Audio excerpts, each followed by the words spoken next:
What up? I'm back. Today is Friday,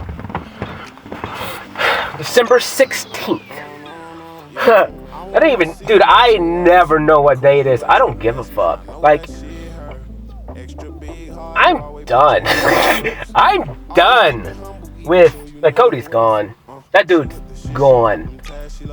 I mean, I answered to him. I think people started asking me my name. I'm definitely gonna have to start saying IBEA, Divine, I guess. But in all reality, like I technically, I mean, it means living one, means the life bringer. It means a lot of things. It means all things. Like really, like in the capacity of who I am, I can be anything I want. And I'm understanding that more and more and more every single day. And I'm understanding that the thing that is restricting me is the world itself. And not the world as in nature, animals. No, it's fucking people. It's people and their restrictions that they have on themselves and they put on other people. The projections of other human beings that hold you back. And then you willing to accept those, or you accepting those blindly. It makes zero sense. Just because you can't do shit doesn't mean I can't do shit. And then maybe I can't do shit. The only difference is I take that shit and turn it into something real. I'm okay with it. You know, because I'm not a little bitch. You know, I'm not complaining and a victim anymore. Everything that I went through in my past, like I accept it. I own it. I don't give a fuck. Like it's part of life. And until you can step and say that, like, yeah, I did that. Yeah, I did that. I did that. Do I have to do it again? No. Do I think it's right or wrong? That's beside the point. It happened. The repercussions are real. I'm sorry. But sorry means nothing. Sorry doesn't stop the repercussions. Therefore, the only thing that you can do is not do those acts again to cause repercussions. It's the idea of if I'm sorry, I wouldn't have done it. Now, sometimes I'll say I'm sorry, but usually it's because it's pointless. I did it. I'm sorry that you feel that way, but I'm not sorry that I acted the way that I did. Especially within the last year and a half. I've made mistakes, I guess, but not really. In the totality of things, I've not made mistakes in the sense of they were needed. They were needed for lessons, and this is where perfection comes from. This is where being perfect means live your life. Deal with the repercussions when they come. And then if you can forecast yourself and understand and hold yourself accountable, then you start to do things that you don't have to fucking be sorry for. You're not hurting people. You're not lying to people. You're not infringing on people's free will. It's that fucking easy. I can cuss all day long and that hurts nobody. Turn my shit off. Go. Leave. I could care less, honestly. Because what have you done? Are you in my corner? No. I'm in yours. I'm in yours. I mean, it's so weird. I got a buddy now, and it's so funny because I think people don't want me to get mad, and I think they shouldn't. You don't want me mad. But it's like when I'm standing up for myself or when I'm saying things to people that they're getting like they're kind of weird about it because it's like, wait a minute, Cody's fucking doesn't give a shit. Like Cody doesn't care. Like this is not a problem. What do you want to do? It's that simple. Especially if I'm going to work or something like that and I'm doing a job, I'm like, this is my idea. I can spend $500 on material. I can spend $200 on material. I can spend this amount of time on it, or I can spend this amount of time on it. I don't give a fuck. What do you want to do? You know, and then it's so funny because like, I mean, a buddy's relationship is growing, but we're just learning each other more and more and more. And I just reiterate to him like, I don't care. Like I'm not frustrated. I'm not mad. I'm hyper as shit because I want to go play. I'm hyper as shit because I'm having fun. I'm hyper as shit because I'm faster than fucking everyone. I'm hyper as shit because I really don't care about money, but I love you. And I need to make money. I need to finish this job for you and the next one. But other than that, I wouldn't be here. Like literally, I would find another way. And I'm finding a way and I'm fixing to jump. But it's fixing to just be easy mode. And then all it was this was what was crazy. Let's do this. So first of all, I talked for almost 2 hours and something last night. The moment I was done, my phone died. I had it charged up and it hooked up, I thought, but as soon as it was done and I was going to save it, phone died. Perfect. And I was kind of frustrated about it because I talked about a lot of stuff that probably didn't need to come out. And but then again, tonight it probably come out. I don't know. But everything happened exactly the way it was, and to me, it's like some people. The idea was like, wait a minute, I just wasted 2 hours, and I was like, but that didn't even come up in my head, other than like that, and then it just flew away. It's done because I gave myself time. That time was for me. That speaking was for me. Everything I said was for me, not you. Because if it was for you, then it would be recorded still. And so a lot of it is just a progression every single day and watching me grow. And like I said, I'm not a shower. I'm a grower. And I've always been that way. And it makes me laugh in every facet. It's the same thing with me calling myself divine. I am the vine. That is my name. I'm not calling, that is whom I am. And as a vine, you always grow that way. Whatever direction that way. I'm a grower. It means everything that I do is for growth. Stagnant energy sucks. That's why I said I hate stagnant energy. I hate doing the same thing. When I got through painting, or when I got through talking last night, I went inside and painted. And I was getting frustrated. Because I was like, man, this is the same shit.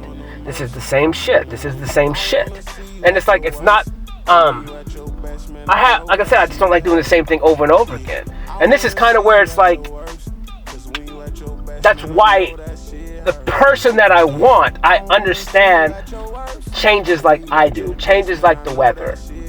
And that's why women are so attractive. It's because they are that change. They are that secular idea. That chaotic nature. That randomness. And that's what I need. But I need a woman that is that thing. And someone who accepts herself as that. And then I can cater to that. Because that's what I accept. I accept her as she is. I don't want her to change. I mean, I want her to be better, her best version, always, whatever that is, in the time that it is. And so, and whomever she is, she's that every moment of every day. The only thing that I need from her is her. That's it. And it's so crazy. It's so crazy because I've gone through these battles. I've gone through these understandings. I've gone through these things about having multiple women, and it just makes zero fucking sense. I don't want multiple women. I only want one. Like, it sucks for the rest of the world. I only want one. And then me and her can do whatever the fuck we want. And ain't no one gonna stop us. I'm gonna Bonnie and Clyde this for real. In a real way. But more intelligent than any of y'all. And that's the whole, well, yes, but a lot of that has to do with me going through life and learning. So this gets me back to my point. I was painting one night. I don't remember which one it was, other than I was probably listening to the song called Unleash the Beast. I'm pretty sure that's it, because that song gets me hype as crap. And I was laughing. And this was an art when I put, what did I put in it? I put a pawn in there. You know, I put in easy. I put in all this subliminal shit. Just as I'm going through my journey and understanding whom I am and building so much self-confidence in me. That's what this art and stuff has been for me. It's a confidence boost, a confidence boost, a confidence boost. No thinking, no logic, no external influences, but myself. Getting rid of every mouth. Getting rid of every idea that was brought before me. No offense, but offense should be taken. So you go change your shit and quit listening to everybody else. Reevaluate your life. Reevaluate your religion. Reevaluate religion and why you're in it. Start with that. Start with what religion is. What is the point? What's the point? Who controls religion? Who's benefiting from religion? Break it down. Be a child. Build it. And when you build that thing, you will understand why it is what it is. And the traps that fall with it.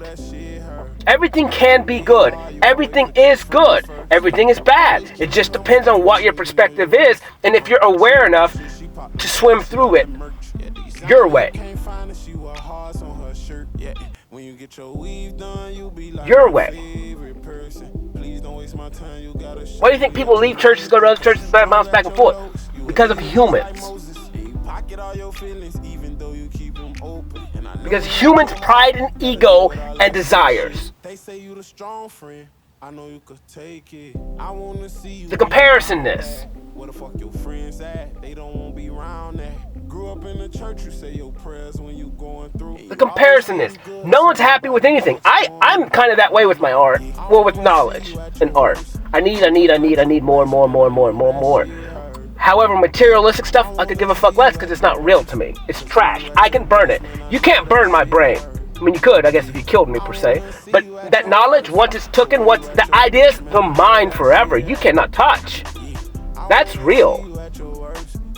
That's real. You want to compare me with that? We can. If that's a game you want to play, I've given myself more time. So I know myself better than anyone. I trust myself more than I trust anyone. I know my shadows. I know my likes. I know my wants. I ate a salad last night with turkey on it. There was ham. I told them no ham. I ate it with turkey. The turkey tastes like shit. I'm gonna throw up. Like my body is saying, no meat, no meat, no. I'm gonna throw up. No meat. It tasted like shit. I ate. I'm gonna throw up.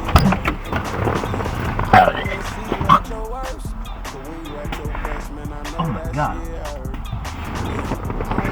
I ate a sandwich today. I went somewhere. I got done with work, man, and I was like, fuck yeah. The sun's going down. I got a little bit of time. I got an hour and a half before the sun.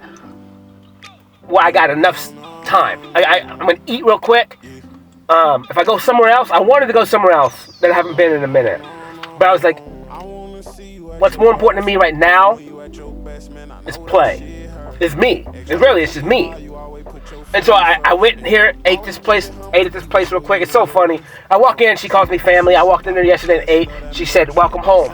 It was perfect. And I go in there, she tells me her name and whatever, and we talk. And there's a woman in there drawing electronic art. And I said that's the only art that I yet to do. I've done a lot of stuff. I mean, I haven't done sculptures per se or welding or metalwork yet. That would be in the future. I mean, I planned that before I fucking started. I knew I was going to be building sculptures. I just, I don't have the welders and stuff yet.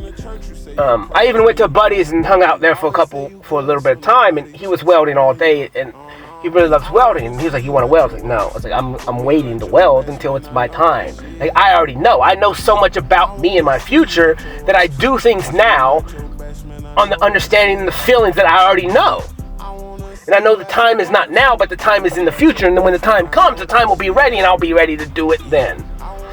And this is me in every aspect of my life. And every single day, I'm trusting more and more in whom I am. Like, and it makes me sick a little to my stomach to understand that, like, I was hidden. It was kind of a double party system where the creator himself hid me, as well as I didn't understand it, and that was just part of the plan that me and him hashed out in the beginning, that I was gonna go through this path, the hardest path that I could go on my own. And for me, it doesn't mean it's harder than yours, but your path is the hardest for you. But that means you can have the greatest outcome if you use what you went through and stop being a victim, and you just start owning it, and you start understanding what you went through was for lessons, was to produce max potential in you, to love, to inspire, to help other human beings, literally be where you're at, to get where you're at, because the total purpose of living is experience and joy and love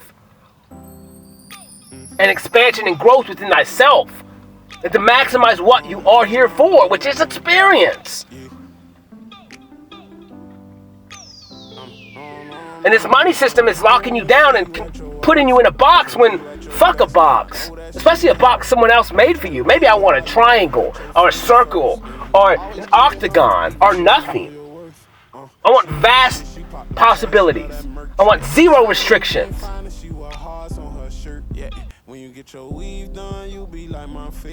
But the thing is, with zero restrictions, it's counterintuitive, because in order to be max, okay, you can have zero restrictions and you can just be a bastard. And you could be evil and infringe on other people's free will. But in order to be max potential, you have to be in love. I mean, you have to abide by the restrictions of love, but those are simple. Those are don't infringe on other people's free will. So that is the only rule. Like, it's it. And then within that, anything is possible. From in yourself out. In yourself out. In yourself out. You create from within and you push it out to the world. You don't bring in from the outside, because then you can't create nothing.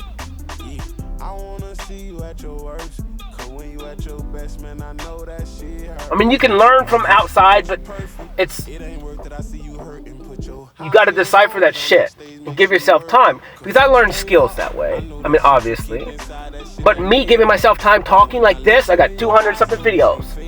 Where did this information come from? It came from external sources, and then me taking that, I guess, and then just deciphering it and redoing it and adding it to my feelings, my knowledge of just knowing. But I'm creating all of that inside, and I'm the choosing. I'm calling judgment on it. I'm my own judge. And as long as I don't infringe on someone's free will, like, what am I doing here? And then it's like you start to understand that how do you sin against yourself? It's only a sin if you call it a sin.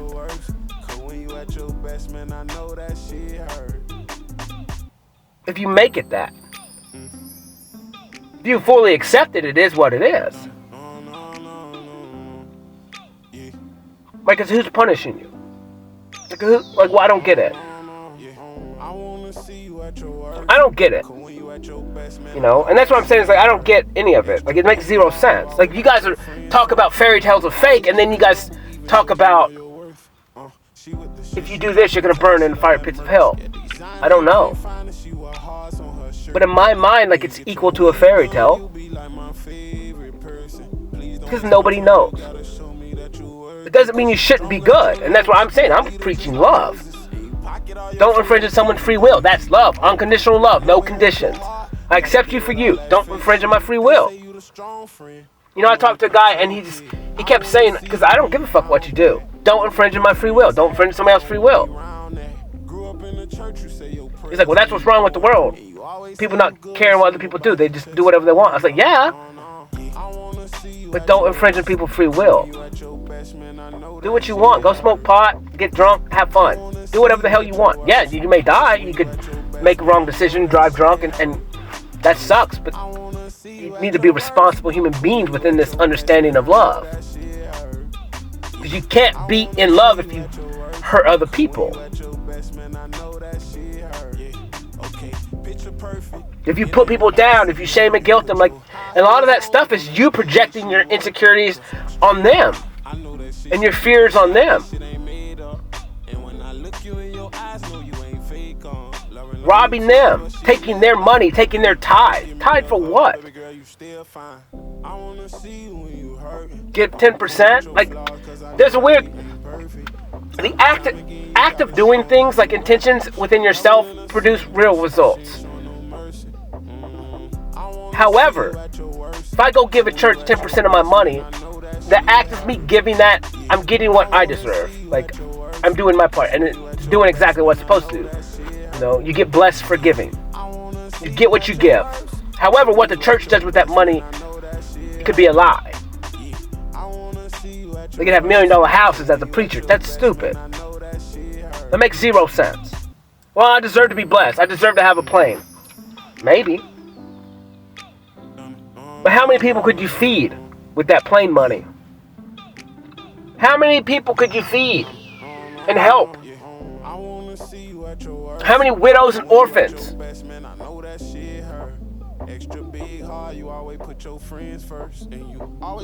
Well, I gotta go there and preach. Well, that's fine, but you're not fucking helping anybody.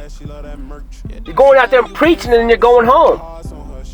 You're not having real impacts with your blessing and your power and your influence that you have.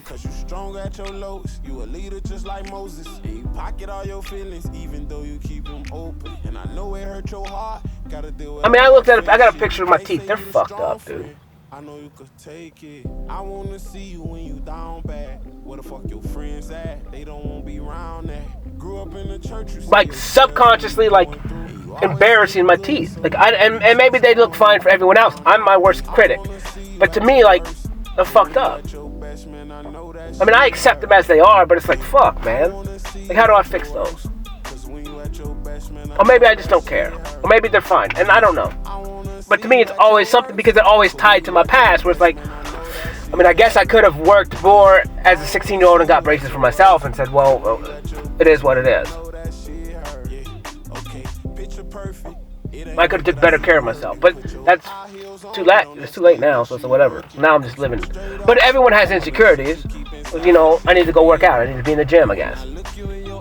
Which is fine. I just need to be consistent in that, and it won't be that long, and I can be as fit as I need to be. I don't know, man. Today was crazy. Today was like an energy shift in a matter of seconds, literally. Like literally. And it was so overwhelmingly fun, and just in complete agreement with myself, like in every aspect, completely sober. Like I'm gonna throw up again. So I went to this place. I was like, "What do you want?" I was like, she was like, "What do you want to eat?" I was like, "Well, I don't know. What should I get?" And so they told me. I was like, "Okay, let's get that." And they had turkey on it, or chicken. And chicken tastes. I'm gonna throw up.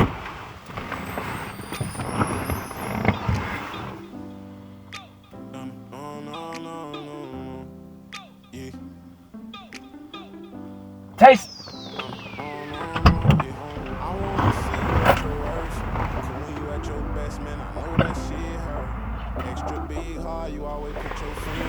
God bless. It tastes like straight ass. The sandwich was good. The green stuff was good. The vegetables were good. The tomato was good. But I could taste the chicken and it tastes like straight ass. Good shit. Literally. So I guess I'm just done. Like, within the last 24 hours, my body is like, no meat. Like, none. It's pointless. It makes you weak. You don't need blood. You don't need that. And so it's like, whatever, I'm fine. I can just live off of vegetables and fruit. And nuts, I guess. Just because my body is like saying no. And I've been testing it over the last couple of weeks. I've talked about this for months, and I knew the avenue was going to where I was going, but I've just been prolonging it just because it's convenient. And I do like beef jerky and stuff like that. Like, I love it a lot. Meat tastes good. Oh, it used to taste good. Now it tastes like shit. And so it's the body just doesn't want it, and I have to agree with myself because I am myself. And the future itself is that, because animals aren't here for us to eat per se. I mean, they are. It's part of the contract, what they have. But what's the point? Like, why? I mean, other than, I don't know, man. It's just, you're taking another life. You're infringing somebody's free will. And you could say, well, an animal is an animal. I'm like, yeah, I get it. And this is me. I eat animals. I ate animal today. But it's like, that's also not like a clean animal. Like, it's pumped with all kinds of chemicals and shit. So, you know, maybe once we go through and it doesn't matter. We'll go into a future with no meat, probably, to eat. That's just like the cycle we're going through. Back to wholeness. Back to reality. What it's supposed to be. The right way. So, I don't know. At least I'm going that way. You don't have to. You can be weak and whatever you want and eat meat. That's fine. Do what you want. I mean, it was the whole thing of like Nebuchadnezzar, well, I think it was Nebuchadnezzar, Shack and Abednego, when they were there, and they so I'm pretty sure they were eunuchs. I'm pretty sure that they became eunuchs when they were captured and taken over there, sent over there, whatever. And the reason why they do that is because they make you docile. The only difference now is they're using the same concept of making you a eunuch, and they're doing both. They're increasing your animal instincts to pleasure, which pleasure is fucking fun. Like, it's everything it's supposed to be. The only thing is, when you stay in that animal brain all the time, you can never level up. You can never be enlightened. You can never have a real understanding of what the world is, and you just stay in the low level understanding of existence with shame and guilt and all this crap. And so, they refuse to bow down and pray to another man. Makes sense. And then they refused to eat the food that they had. And they gave him, said, we'll eat vegetables and fruit, and that's it. And if I'm not stronger than them by the end of the trial, I'll eat your food. And then at the end of the trial, they were stronger. So it's like, we already know that fruits and vegetables, it's life. Like, even when you kill it, if you was to eat it fresh, it's still alive until it, for the most part. Yeah, that's weird. It's like it's living matter. So you're eating life. Well, when you eat animals, you have to kill it first before you eat it. So it's dead. And I guess that's why you have to drain the blood out, because the blood is,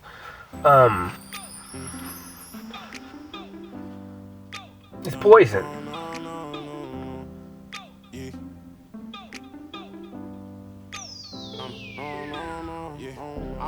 And that goes with understanding that poison is double-sided. So poison's good for some things, like, or in the blood, like the blood in my body gives me life. But if you was to drink it, it would give you death over time, because it's poison for you, but it's life for me. It's the same with animals. It's life for them, but it's poison for you. And it just takes a while, and that's where a lot of stuff comes from. There's disease in that. That's why you can't eat humans, like cannibalism. Like, it's fucking poison. Like, you go flesh-eating diseases. It's disgusting. A girl told me about that the other day. Like, someone, I don't know. It's disgusting, man. But just a different kind of disgusting.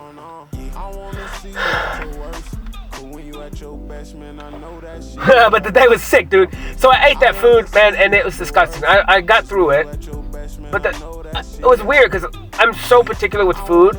Like, I love it. Like, like I said, I create scenarios. Like, I had one last night at the restaurant, at another restaurant, and like, I got lost. I showed up at 5:20. I left at like 6:50. Like, and I lost all time. Like, when I looked at my phone, I was like, fuck, dude, I was here for a minute. And all I ate was salad. I had that one salad with ham. I left all the turkey, and I left all the turkey. And then I ordered like a house salad, and I was in heaven when I had that. Like, it was so good. And but no meat on it. And it was just fun, man. And then I came home and talked, like I said, for 2 hours, and I went in the house and painted. I'm gonna paint something tonight. I don't know what yet.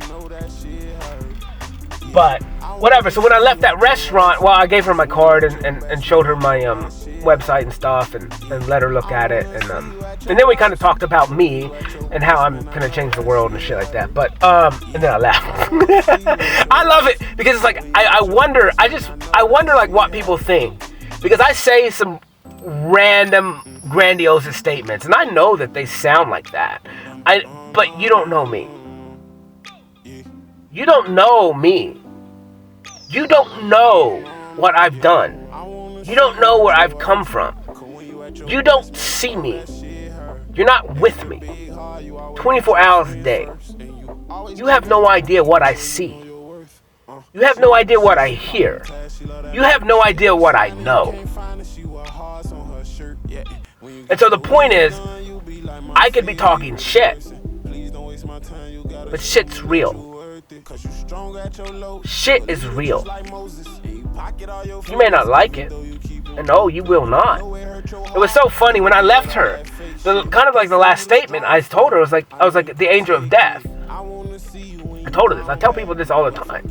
I was like, the angel of death does things that we don't like. Is it good? Is it bad? Or is it his job? And I said, this is my job. I'm a magnificent rebel. I'm not here to hurt humans. I'm here to push you. I'm here to protect you. I'm here to show you the way. But in doing so, you're not going to like it. Because somebody else is going to be controlling and forcing you to do it. Well, I got to do it myself. Well, that's the whole point. That's what I want.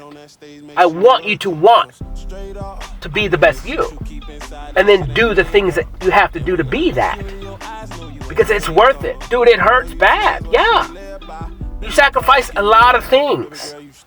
You have to sacrifice the greatest things that you think you couldn't. It's like when Jesus said, it's harder for a rich man to get into the kingdom of heaven because they have to give everything up. They have to give all their riches up.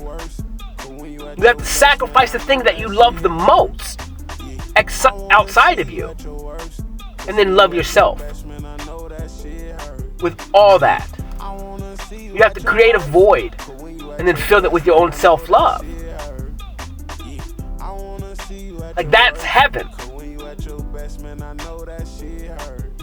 When your brain and your heart are one, and you are nothing but light because you agree upon the same thing of life. Like, that's the point of all of this. It's not about later. It's not about after you die.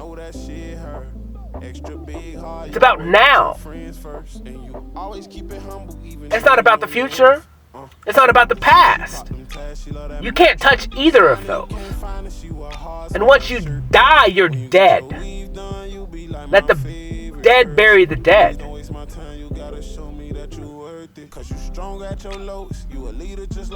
And it's almost like you're already dead. Anyway, I was already dead. I was dead. I raised from the grave. I was resurrected. I am alive. I am living. I am the living one. I was a ghost. I would sit in the corner. I was pissed off. I was dead. I was a zombie. Getting lost in other realities, playing video games, watching movies. Not caring for myself. Not focusing on myself. Not listening to myself. I was dead. And now I'm alive. And I'm having so much fun with nothing. I mean, it costs a little bit of money to create art and stuff, like with paints and stuff. But that's just the mediums that I'm using. I'm sure there's a way it would take a little bit more things to like collect flowers and mud and to make paints and shit out of that. But we're in the new technology. We have art supplies, so I just need to go get them because I like mediums that they have and they're convenient. And a lot of traps in the world are convenience, but it's in the world now. And so a lot. This brings me all the way back to what I was talking to. Was like, I was sitting there in my art listening to Mark of the Beast or whatever it's called, Unleash the Beast. It was one of those, either one of those, and I was laughing to myself so hard because I was like, dude, humans are stupid. And it's not even that humans are stupid, it's like human or sheep. Humans don't want to think for themselves. And leave. Turn this off if you're getting offended.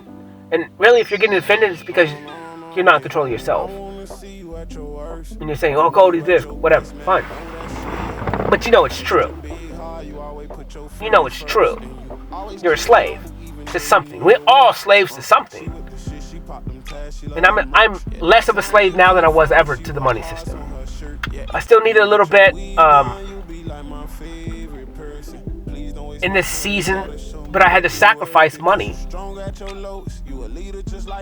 for myself to grow in that window of time. And then now, boom, money's here. So it's like whatever. I knew that was the goal anyway. I already knew I was going to have money in the end. But it's like I knew it doesn't mean that in the moments you don't get weak or you don't worry. I don't now. I mean, I do sometimes, but it lasts a second. Because it's like, who gives a fuck? I'm going to play.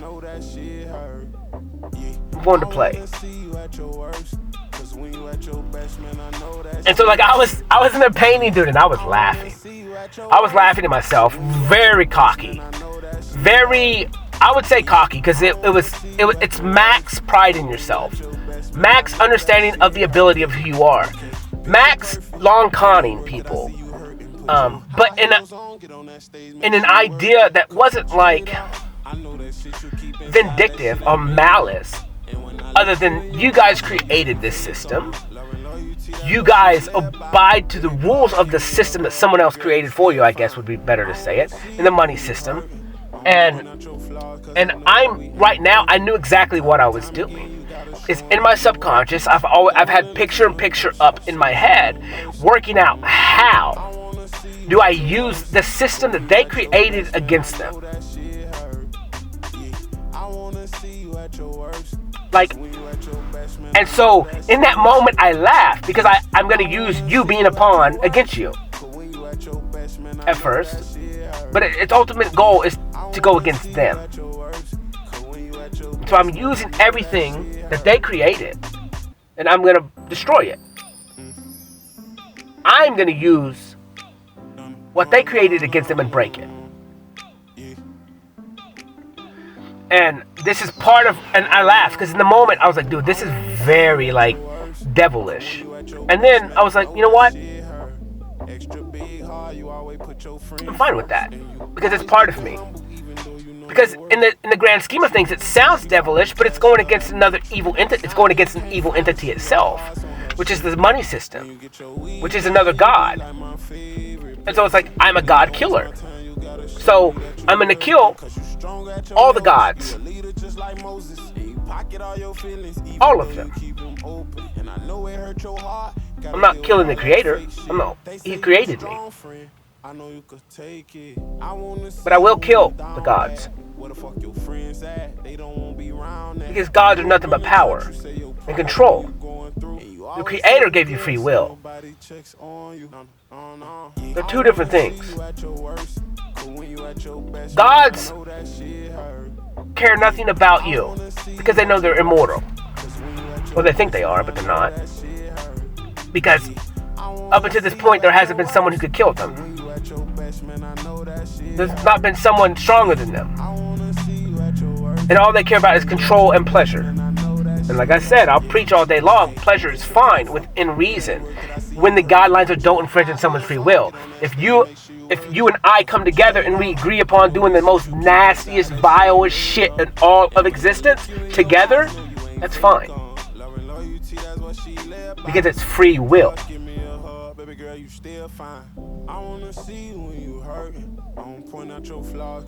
But God's infringing other people's free will in a lot of different ways that you don't understand.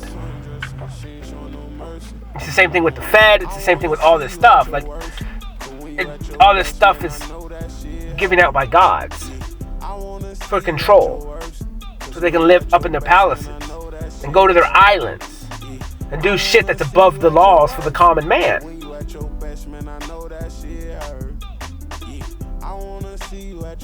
So the reckoning is here. I am that reckon.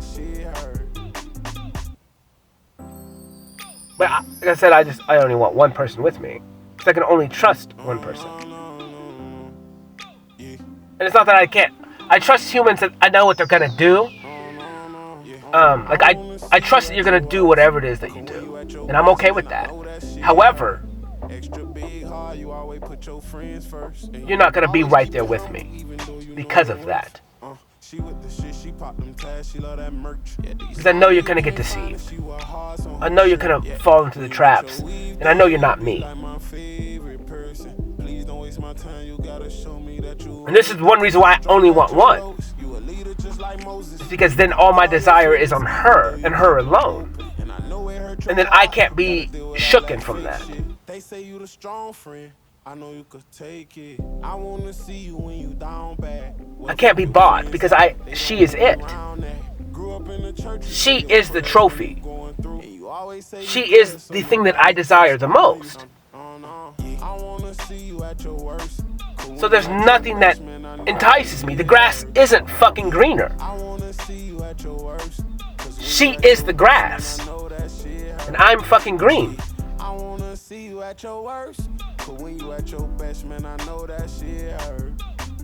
like, it's that simple. But you have to love yourself and know what you want before you can have that. And then you have to be so strong within yourself that that partner that you have trusts you that way and looks at you that way.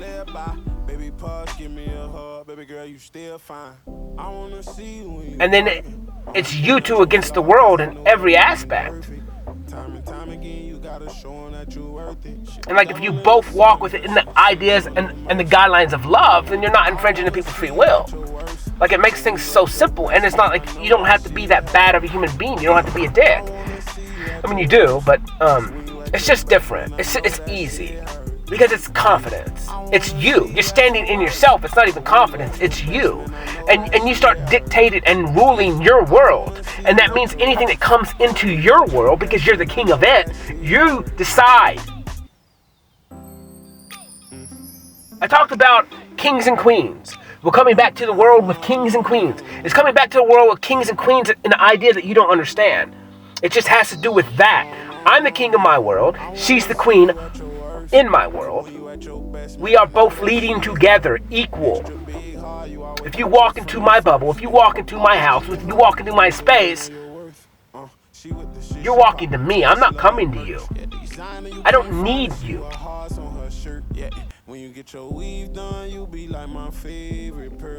I'm happy.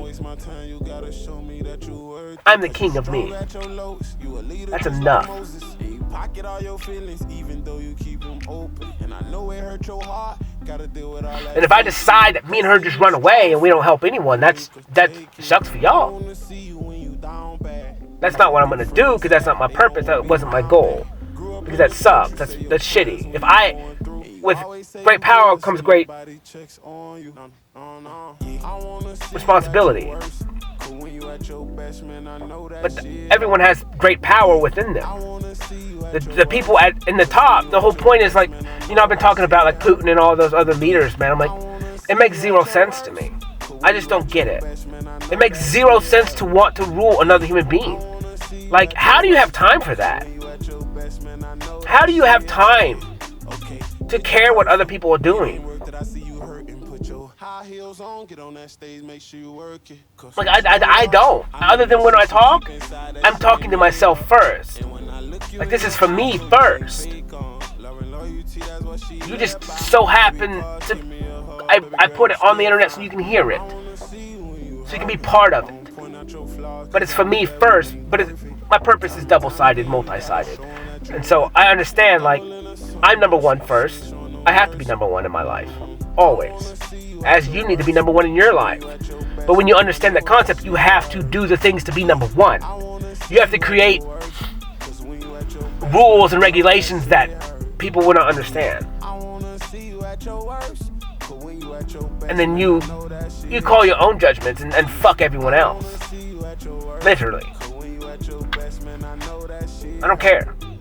You tell me I'm going to hell? Fine. But you're worried about me all day long? You're not looking at yourself. So, like, who's winning here? Your eyes are on me. So you're worshiping me. You're giving me attention. You're making me your God. Stupid. Dumb. What's the number one commandment? Have no other gods before me. When you read that, what are you doing? You're reading a book. Have no other gods before me. Me.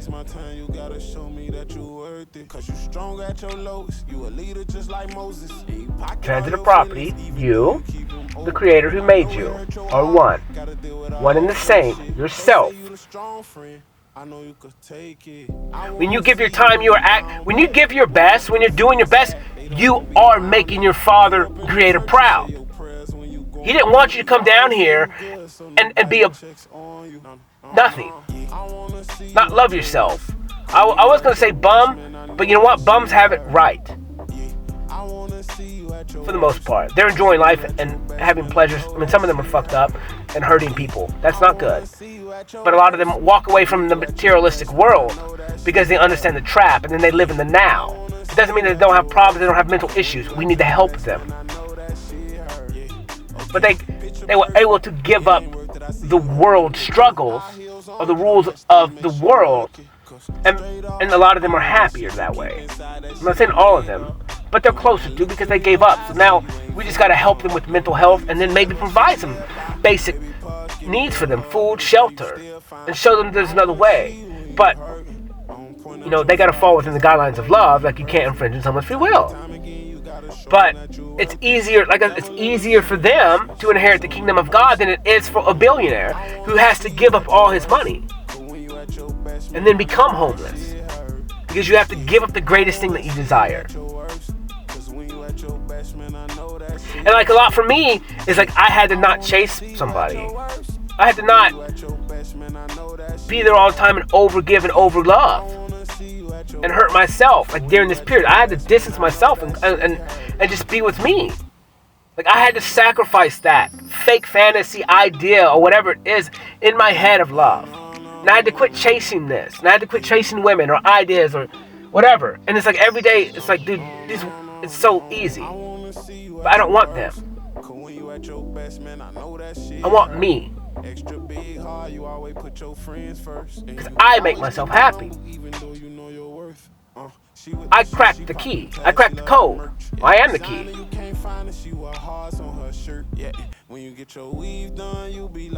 You know? And it's fun. It's fun. It's so cool. But yeah, it doesn't mean I still don't want that person beside me, because it's going to be fun as shit, dude. And easy. Easy, because it's me. And it's living in the now. And doing what you got to do in the moment. And just being you and inspiring others to be that. To not care. To not listen to the forefathers before them. You know, and that's a lot of... That makes me... It's so stupid. Like, that we just... we just blindly follow people, man. Like, don't follow... I mean, do what you want. I recommend you give yourself time. Sit in your truck every day and talk. Sit in your closet.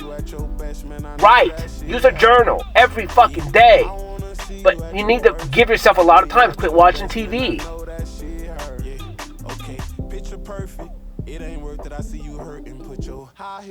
You know, I listen to music all the time. But I'm always in my head thinking at the same time. I'm always dancing or playing or laughing, giggling, having fun. Like, I'm multifaceted. I'm not a single track mind. I don't know if other people's minds work that way, where they get locked into one thing and they can't do other things at the same time. I don't know. I don't have a clue. But for me, it's like I'm always doing things at the same time. Like, always. So, I don't know. I don't know what to tell you. I don't know how other people's brains work. I don't know how you think. I could assume, but it doesn't fucking mean I know. And,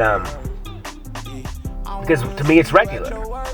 My life is regular. My brain is regular. The way I think is regular. The way I talk is regular.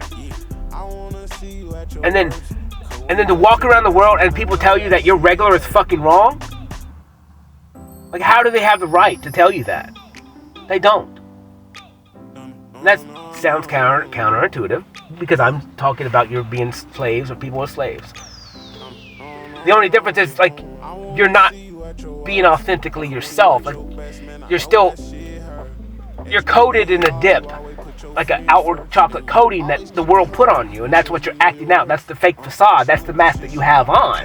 But the moment that you go home and you're by yourself and no one's home, and you start doing this, you start doing that, you start crying, whatever it is that you do when you're alone, like that's who you are. Own it. And then as you own it, you get more comfortable, and you start walking in that yourself. And then you start becoming whom you are all day long, and you understand if you stand in that power, no one can say shit. Because they don't have the balls to. Because once you start having self-love, like, you start to defend yourself. And people really don't want... It's weird. I'm trying to think. The way it works is, like, people can be mad at me or jealous. That's fine. But they can't really say shit about it. And I'm trying to think why, because it's real. It's not a lie. And they know that. And so they understand that, like, I'm walking the walk, I'm talking the talk. I have everything to back it up. I've done everything that I talk about in a capacity. I don't change. I mean, I progress every day and grow, but, like, I'm exactly whom I say that I am. And I live by it. And so it's like you can be mad at that and you can bring it up, but it's like it's a losing battle and you know you can't win. And then if you understand, like, once you start self-love, like, you're not gonna put up with that shit. And the whole point is, anything that they're jealous about you is because they don't have it in themselves. And so they project it on you. And you just get over that. Like, just, who cares? It sucks for you. I don't know why you'd be jealous of me. If you want my life so bad, you shouldn't. Be raised in a white world by yourself, with the incapability of accepting love, the incapability of understanding who you are, to being told whom you are from everyone, and then having to be within those guidelines to be accepted, and then be used, and then understand that the only way you can get attention is if you allow yourself to be used. If you allow yourself to be a fucking prostitute your whole fucking life.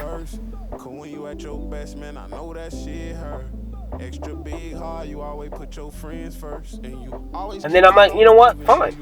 I'll be a prostitute. I've been a prostitute my whole life. I've been selling myself to everyone else but myself the whole time. Pretty woman in my ass. Because that's who I was. I wasn't doing things for me. I was doing things to just survive and prostituting my physical body to people. In every aspect. You know, I was breaking my back, sweat and tears and blood and cuts, getting hurt for everyone but myself. Straight prostitute.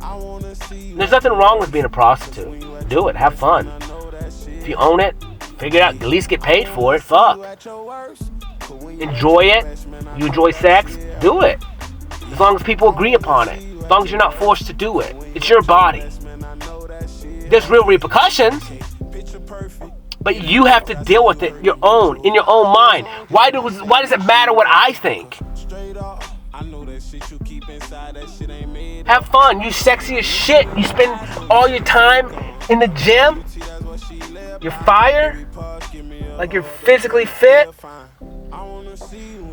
Beat the system. They created the system. What? Just go show what you got. Get paid for it. Have an easy life.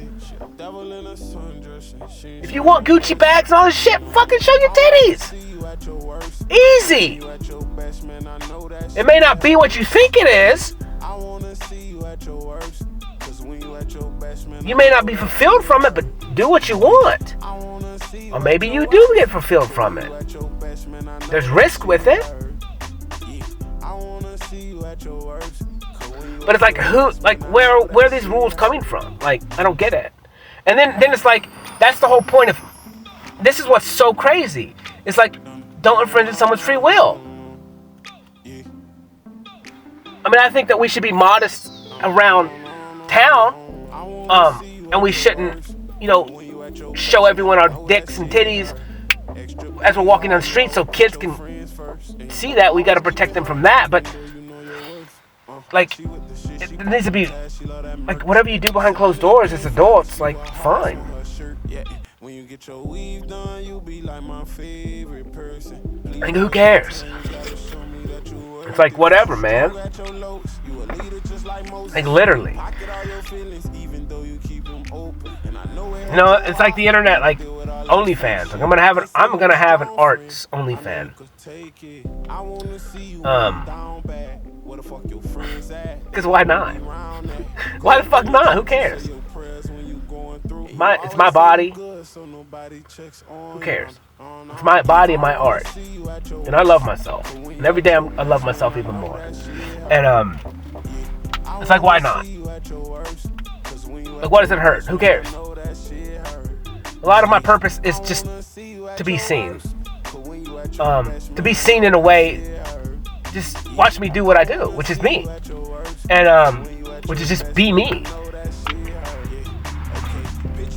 So maybe in you watching me do that, you get the courage to be yourself. You know? And like I said, I hold a standard, but it's like in OnlyFans, like someone pays, if you pay for that, I guess. Like if you freely agree, like if someone's freely getting naked on there, then they're freely doing it. You're not infringing on someone's free will. So it's like there's no sin in that. And then if someone pays to watch it, to look at the content, it's free will.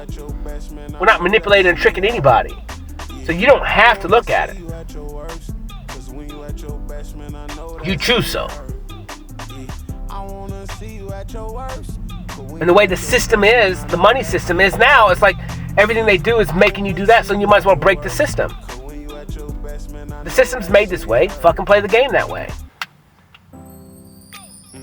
If it's there, it's free for the taking, just whatever. And I looked at this because it's like, you know, you kind of people talk about selling their soul, and I'm like, this is not selling anything. This is not. I'm already been a prostitute my whole life. Like, what's any different?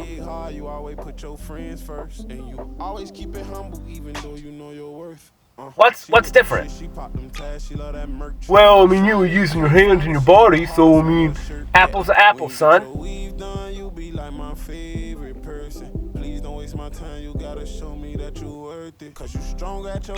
Apples to apples, man. Think about it. You're a prostitute for your job, literally. Like, we're all prostitutes. We're all prostitutes to the system.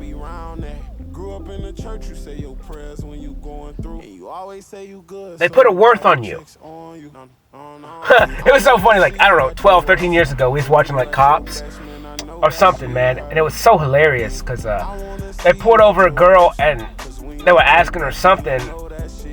I don't know if it was Cops, but it was something, and they were just talking about $30, and they were like, well, what do you get for $30? And they're like, all sex. And so, like, me and my buddy were just laughing, because it's like, for $30, you get all sex? Like, that's the cheapest ever. Like, you cannot pass up on that. Like, $30, all sex? That makes sense to me. Like, any man that's thought about anything understands that prostitution's way cheaper than having a wife and a family. Way cheaper. I'm not saying you should do it, because there's real repercussions to it and whatever, but it's like, what are the implications here? If she's not married and you're not married, or you're not stealing from her, whatever, who cares? Whatever people agree upon. And even in that concept, it's like, in all reality, like, nobody's mine. They're their own person. You don't control anyone. Marriage itself is a fucking lie.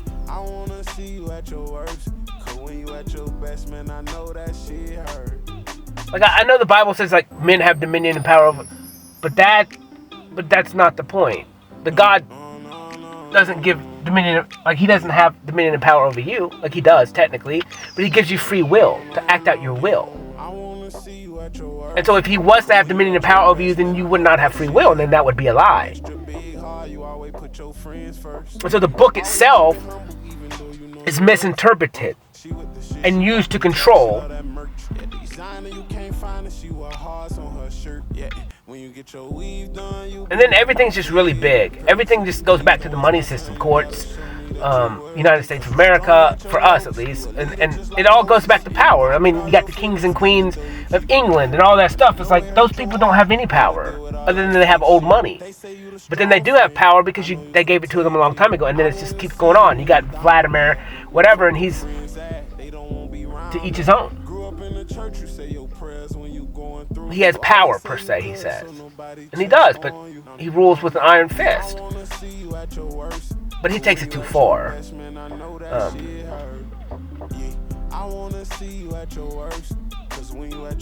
But then again, he gets the results that he wants for him, but he doesn't really technically care about anybody else or his people. Same thing with China.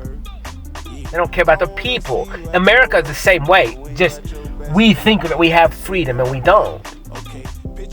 You think that we get to pick the laws and we don't. You think that we have say in what's going on and we don't. Gas goes up, food goes up. We have no say in that. Rules, regulations, laws go into place. We have no say in that. Zero. Baby girl, you still fine. I wanna see you when you hurting. I don't point out your flaws cause I know that we ain't perfect. Like, you just have to abide. And that's what I'm saying. Like, a couple weeks ago when the parade came through, I was like, dude, why do I have to abide by your fucking stupid laws? I just want to go home. Just because you guys are having a parade doesn't mean you can fucking shut down my way home. Have fun. Do your parade. But you have zero authority over me. Like, literally. Like, who gave you this? And, like, that's what I'm saying. Like, where did this authority come from? Huh?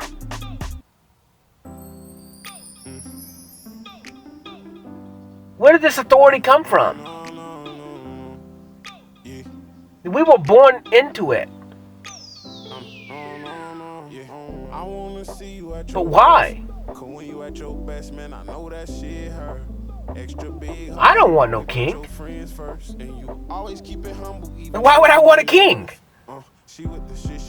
Why would I want someone telling me what I can and cannot do?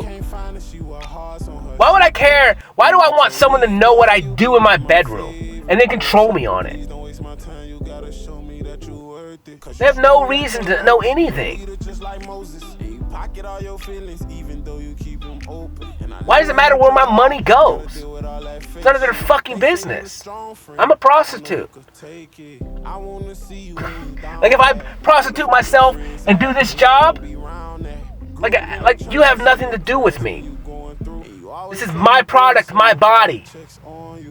Well, how do you get say in some of the money? You don't.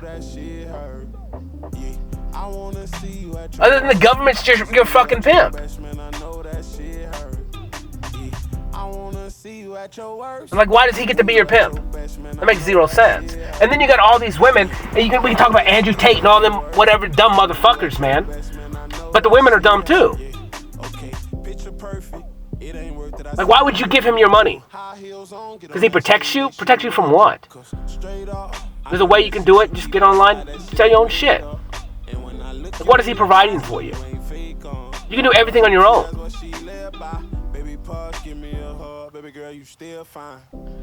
And he treats you like shit. It's because your brain's messed up. Because you think that's love, and that's not.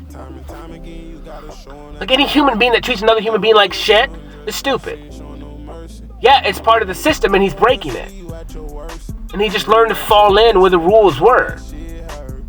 And every idea is what it is. And he's like, well, I'll fight you. I'm like, well, what's that going to solve? What's that going to solve, son? Nothing. What's the point in fighting, sir? Literally. Tell me. Tell me, a good reason. Legitimate reason to fight. What is it? To show dominance? Or strength or speed? But then what do you win? Other than you're fucking stupid. That you physically hurt yourself. For what? To boast? To be proud that what? That you beat somebody up? You took somebody's life, like, that makes zero fucking sense. Like, it shows nothing. Literally. There's no reason. Like, and then to boast, I'm the baddest man on the planet. Who gives a fuck? You can slip in the tub and hit your head and die. How bad are you? Huh? You choke on a pill and die. How tough are you? You're not. You're not. It's a waste. It's a waste of max potential.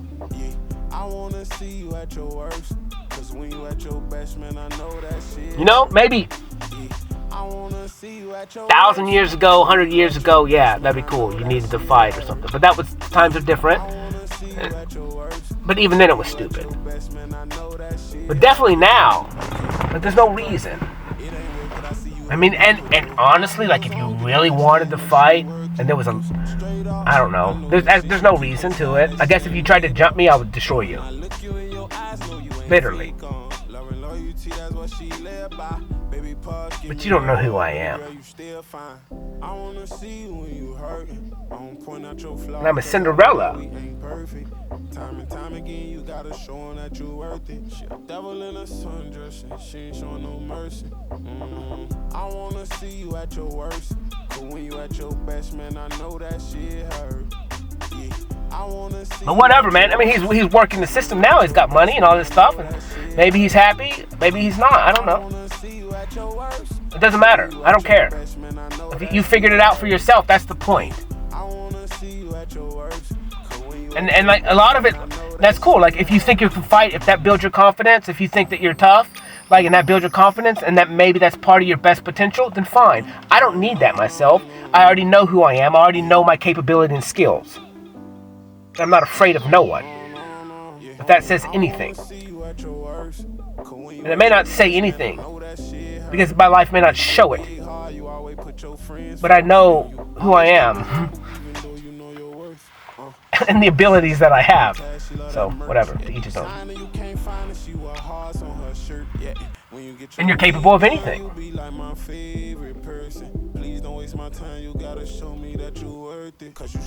But whatever, today was cool, man. So when I left that place, and I was like, good, I got a couple minutes left. The sun's going down, I see it. It's 300 feet in the air. And I was like, cool, man. I'm going to pull up to Treewater Island real quick. I'm going to hop out, take some pictures, and go from there. I'm just going to go. I don't know how long I'm going to be there, but I need to go now. Because I just need it. And so I got there, whipped out my camera, started taking pictures of the birds. There's a bridge that you got to go over, and there's birds there. They've been there the last couple of days, white seagulls or whatever. And so, like, I always play with them and throw them in the air. And, take pictures of them as they fly away. And the last couple of days I didn't really get good pictures, but today I got some decent ones, I guess. And then when I got to the other side onto the island, the sun was like right over the hill, like right over the trees to the left of me or whatever, towards wherever's going down at.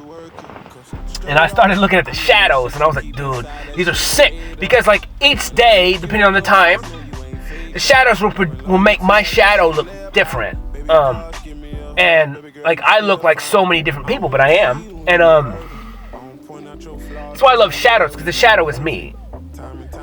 And so, like, dude, I started having fun.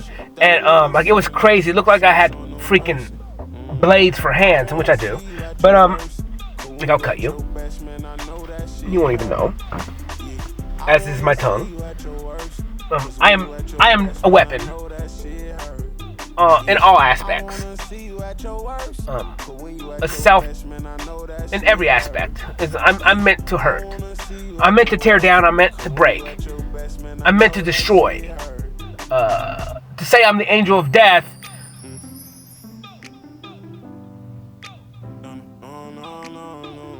is to say one aspect of me. In all facets.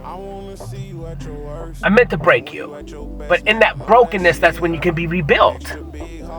I'm meant to bring new, fresh ideas, and new capabilities, and new understanding, and new knowledge of what you can be in every aspect. When I walk around this world with painted fingernails and and a pink hat on backwards and my painted boots and head up high, my green jacket and my jeans, like I rule the world. And I walk through and everyone feels me. I'm shorter than everyone, but I'm bigger in every other way. Because I'm me, and I love me, and I'm confident in me. So when I walk through, I bring jealousy, I bring hate. Not that I hate people, but then they hate me and don't like me because of the things that I am. And it's just because they don't have it themselves, but it causes them to look at themselves. Because when they see me, when they talk to me, when they learn about me, they're like, why do I fucking not like this dude? There's no reason for me not to like this dude. This dude is nothing but love. He's nothing but kind. He gives everything away. And then he fucking disappears. He builds people up everywhere he goes and he fucking disappears. Like, I'm mad that he left, but it's like I can't be because he's just fucking doing his thing and he's loving everyone. Like, why do I mad at him? Because you're not. You're mad at yourself because you have the same capability. And I'm pushing you so fucking hard without even saying it. Because you have the mindset of comparing yourself to others. So I'm using that against you. Because I'm using the systems that you live by, the systems that you worship, the systems that you claim that are true. I'm bringing them truth. I'm standing in my truth and I'm using them against you to break you. Because that's how you break things. You listen to what they say, you watch what they do, you mimic that shit, and make fun of them. You hurt their feelings. I'm a fucking monster. I have the best job in the world. Literally. It's as evil as it is good. It has to be both. I run around the world laughing at you. I run around the world literally mimicking you all day long, making fun of you and the slave that you are. Oh, I need my Louis Vuitton bag. Go work that many hours. For me, it would only be a few hours to go buy a Louis Vuitton bag if I went to work. For you, maybe more, maybe less. Who knows? Maybe you make the shit out of money. Maybe it's 1 hour for you. Fine. But you know how much stuff I could do with one Louis Vuitton bag worth of money and time? I can do everything, anything. I can have so much fun. I can cry, I can dance, I can laugh. I can overcome shit and then never have to face it again. Or I can work a week to buy a Louis Vuitton bag or whatever, however long it takes some people to come up with a couple grand or whatever it is. So I can carry around a bag that's gonna burn. Then I'm afraid to get wet. Just to compare myself to other people, go, look, look how much money I have. Yeah, that's cool, man. Have fun with that shit. It's not impressive to me. Like, what can you do? What's inside of you? What do you love? What makes you smile? Like, do you sing at the top of your lungs? Do you skip in your house? When you're cooking food, are you fucking dancing, having fun? Living in the moment. Living real experiences. Are you sitting in your bedroom with your Louis Vuitton bag, sitting on the thing, and you're fucking crying? Because you're alone.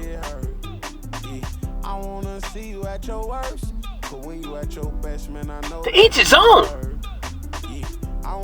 And I hate it for you. But you made that world. You are the God of your own world. You choose all your decisions. Not me. You're where you're at because of you. I'm where I'm at because of me. But this is what I want. This is what I love. I love giving myself time. I love being with me. I love talking. I love playing. I love playing with my shadow. she love that merch. Yeah, designer, you can't find it. She wear hearts on her shirt. Yeah, when you get your Dude, I ran through some puddle. I don't know. I just fucking took off running again today. I started walking down the path. The sun went down. I only had a couple minutes to take pictures, and like I started to go grab stuff, and then it was too late. I was like, well, it's not meant to be, so fuck it. I'm still hyper as shit. I'm excited. I'm just gonna walk down this path. And the music was there, and I was dancing and having fun and just enjoying life, man. Just in my own world of like childhood playing. And walking down the thing, and there's water because it rained real hard the other night on the sidewalk. And I took some pictures, and the pictures look crazy. And then like I was like, well,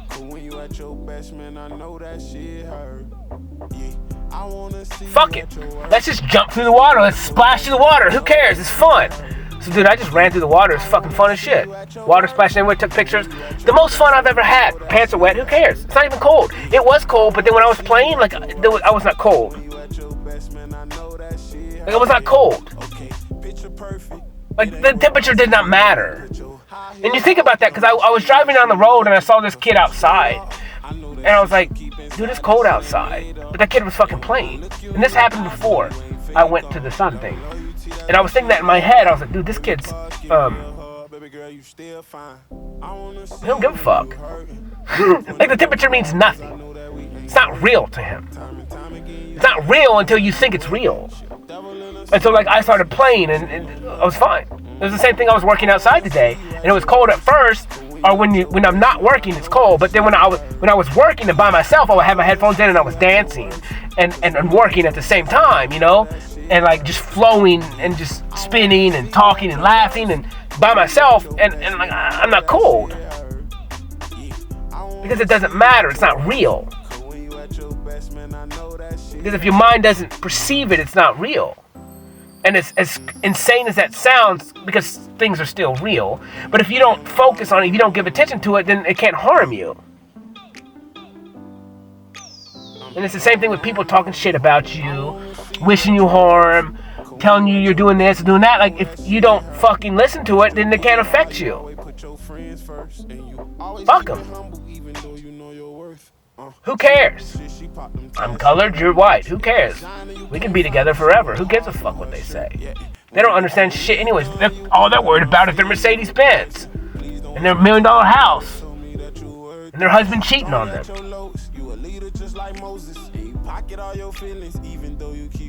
That's their shit, not mine. You got fun with that. That's what you guys choose. You guys make it on yourself. You guys are bringing your own judgment and hell on yourself.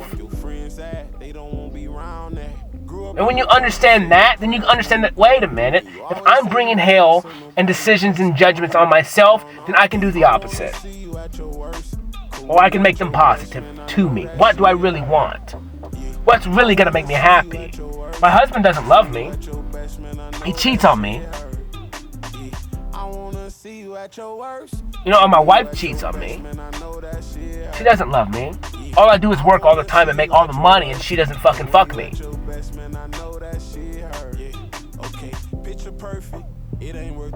Like, so, well, maybe you shouldn't be married. You know, like, what do you want? Well, you thought you wanted that, and you both did, but then now neither one of you are communicating or talking about literally really what you guys want or what the real problems are. And so, like, you guys are just building resentment till one day someone explodes. Or someone does something that they can't take back. And then, like, you got to reevaluate right then. And then either from this moment on, we need to start communicating and forgive. And start working on it. And we want to stay together. Or not. But it's your life. It's your decision. But you guys have to be willing to work on it together. 100%. And if you guys aren't on the same page, then you guys got to compromise. And you can't have a leader. Because if you have a leader, it's never, the other person's never going to be fucking happy. That's the point. One person will be happy, but the other one will not. And in this instance, the men will be happy. But the women aren't. And this is why the hierarchy doesn't work. This is why men cannot rule the household. They can rule it in the aspect of, and there's some aspects of that, but for the most part, in the totality of things, you just need to get rid of it because men are stupid. Well, anyone who gets power, like I said, they abuse it. And then, like I said, the church is the worst. Where you guys are partners. And then you got to understand that the woman's cycle is literal flow. Like she literally goes through cycles that are random. That changes hormones and stuff. Like she's made to be that. You have to be her stake. You have to be her safe place. You have to be her constant. That's the purpose of a man.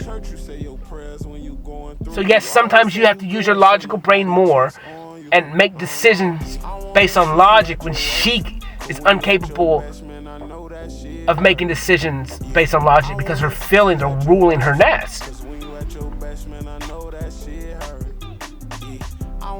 But, honestly, that's not even right, really. Other than that, we're so broken that we don't know how to use logic and feelings in the first place. And we don't know how to make decisions for us. We don't know how to use our intuition. If you used your intuition and you didn't second guess yourself, everything would be fine. Honestly, that's the issue.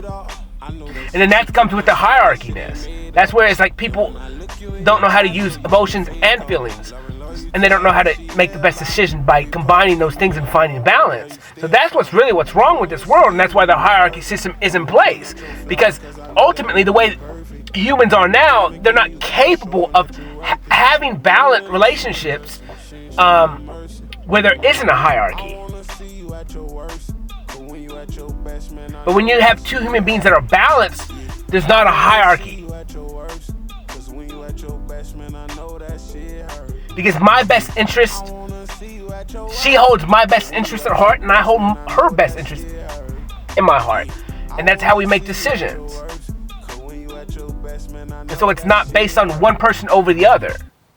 And that's what I'm saying. That's where, like, Andrew Tate and all those guys, they're getting it wrong. But not really. They're not getting it wrong. They're doing it the way that they want to do it, and that's fine. And they're using the women the way that the women are programmed. And in itself, to me, that's just sad. Because women, like, create life. Like, that's their, like, that's not the only purpose, but, like, that's a gift. Like, that's a trophy. That's fucking something to be proud of. Well, I can't create life. A man cannot create life. Pocket all your feelings, even though you keep them open. And I know it hurt your heart. Gotta deal with all that fake shit. They say you the strong friend. Or maybe I can. I don't know. When you down bad. Where the fuck your friends at? They don't want to be around that. Grew up in the church, you say your prayers when you going through. It's about balance, yeah. And so that's the whole thing. And that's why it's like I want a partner. I don't want a woman. I don't want a boss woman. I don't want someone who wants to control me. I mean, there's aspects of that, like, where it's a game. Where at the end of the day, like, no one controls me, and I don't control her. She does what she wants. I do what I want. But however, like I said, you have each other's best interest at heart. You don't want to hurt the other person. And so it's just communication. And, if she likes the feeling of physical dominant control, I can allow that to happen in scenarios where she needs it, if that's what she's into, and I can do the same or whatever, or we can just play. Like, it's about experience in every aspect in every relationship, always, and it's just about having fun and having the most experiences you can. So it's like, what do you guys want to do? Because it's about having fun. It's literally like having your best friend and just playing all the time with the same person. And that's what it needs to be. Instead, you got the money system that's locking you down and you can't even play with them anymore. Where you guys were best friends before and you guys were against the world before together, then it starts changing and one person gets neglected and feeling less than and not feeling loved, and then they go seek attention somewhere else, or they find it, or they just fall upon it. They go to the gym a lot and then people start giving them attention, and then they fall into a trap of they're getting attention, and then they like that attention, and then they cheat on their wives or husbands and stuff like that. Which, whatever, to each his own. If you guys agree upon that stuff, then that's fine. I don't ever see that working out in the end, unless you're just. It could. I could see places where it does. I just don't. Extra big heart, you always put your friends first, and you always keep it humble, even though you know your worth. It can work, honestly. Yeah, designer, you can't find it. She wear hearts on her shirt. Yeah, when you get your weave done, you be like my favorite person. Please don't waste my time. You gotta show me that you worth it. Cause you strong at your lows. It can. I just get blinded in the in kids. I get blinded with kids because I don't know how it would affect kids. I don't know what the kids would see or understand, and I don't want, like, if we had kids together and I don't see how that would, I don't know, man. Like divorce is bad enough, but if we're always together and we can bring other people in, I don't know. But then again, like, a lot of that stuff I just don't want to mess with right now. It doesn't make any sense right now. Because you kind of need to bond and understand each other's first before you would even have that conversation, a legitimate conversation. You can talk about it, but you can't shoot the gun on that until you guys have trust with each other completely and understand each other's needs completely and desires and stuff like that. And then you could have a real conversation about that later, after time, because it's free will. But you guys are kind of a partner. You're not tied to each other, and you don't own her, and she don't own you. However, you do have guidelines where, like, these are things that I want, and you need to be able to speak up and stand up in yourself for the things that you want. Because if you don't, then you're just gonna build resentment, and then in time, that resentment's gonna overflow, and then you guys are gonna outburst and do something and say something you can't take back. When it's like you just need to talk about it at first, anytime something comes up, and then just play. Like, that's the point. Where when you build resentment, you start putting on mask, and you start, becoming codependent on somebody or something else. And it's like, you just need to communicate and understand that I want you to be your own individual person. I don't want it to be Cody and somebody. Like, I don't want to blend our names together. If not, Cody's gone anyways. I don't want to be IVEA, the Vine, and somebody. Like, I want us to be separate, but like, we have our own likes and desires and wants. Like, we're not one. In the concept of like she's her individual person with and she can go do her own stuff. She doesn't need to be codependent on me, and as I don't need to be codependent on her. But we want to be with each other. We want to spend time with each other. Like, that's two different things. Like, we want to give each other a lot of time. But I can go to the gym and she can go to her own gym, or she can go hang out with her friends and I can go hang out with mine. I don't have any, but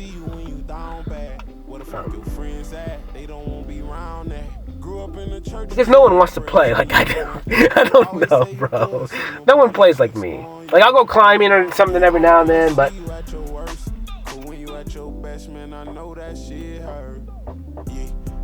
it's just different now, man. I'm gonna pull a Gatorade bottle out. It's an hour and 26.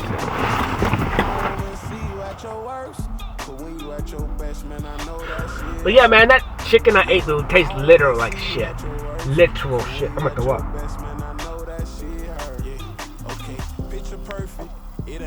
And it was the chicken. It wasn't the tomato, because I had no texture, no taste. I've given myself enough time and focus eating. You know what's weird is a lot of times, I'm trying to think what the word is. So, there's nothing, like, for me, there's nothing more attractive. And I'm talking about attractiveness in, like, a non-sexual way. Because I separate sexuality and, like, all other existence. For me, it's two different things.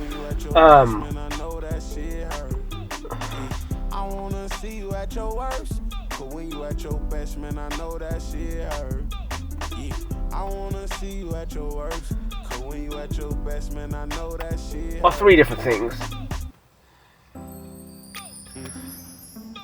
But that's because I get locked on one person, and so I would call it three things. But, like, there's nothing more attractive. And so when I say attractive, it just means, like, nothing more. Let's see, what would the word be? Nothing more. She with the shit, she pop them tags, she love that merch. Yeah, designer, you can't find engulfing or involving or inspiring than watching someone like focus in a task or in play.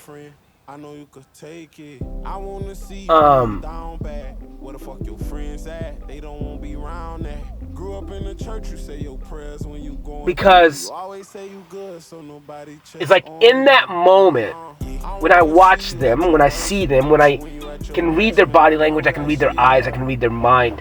I can understand, and it's not that I read their mind in those concepts. I read their energy. I can watch their energy go into what they're focusing. But I can understand that all their brain power is on that thing.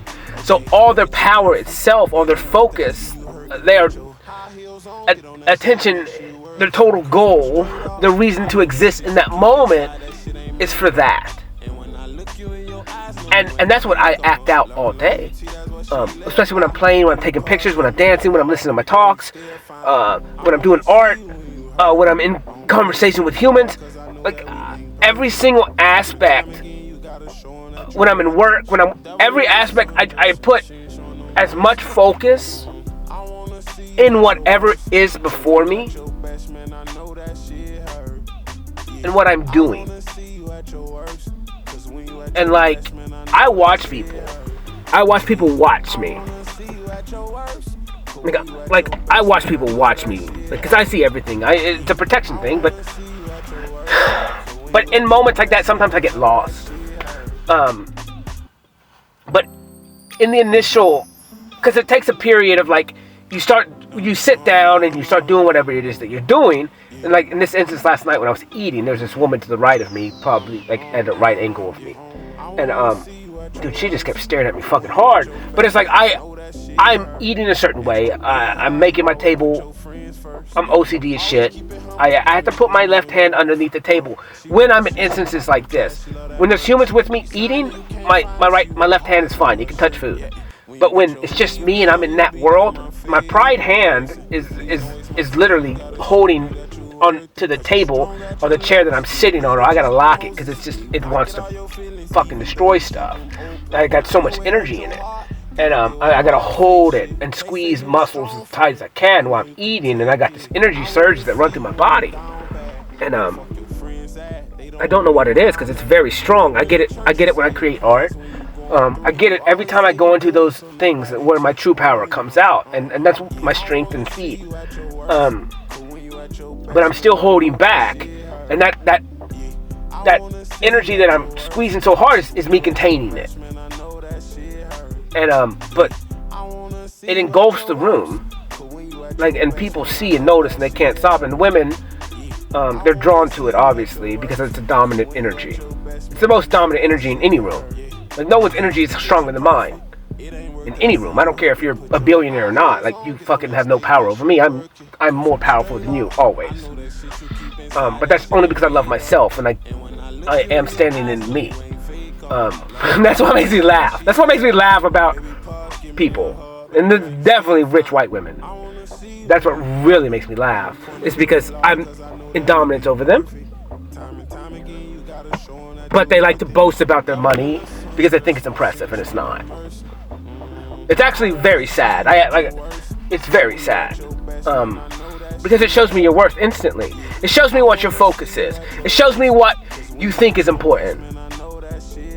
And it's really a put off.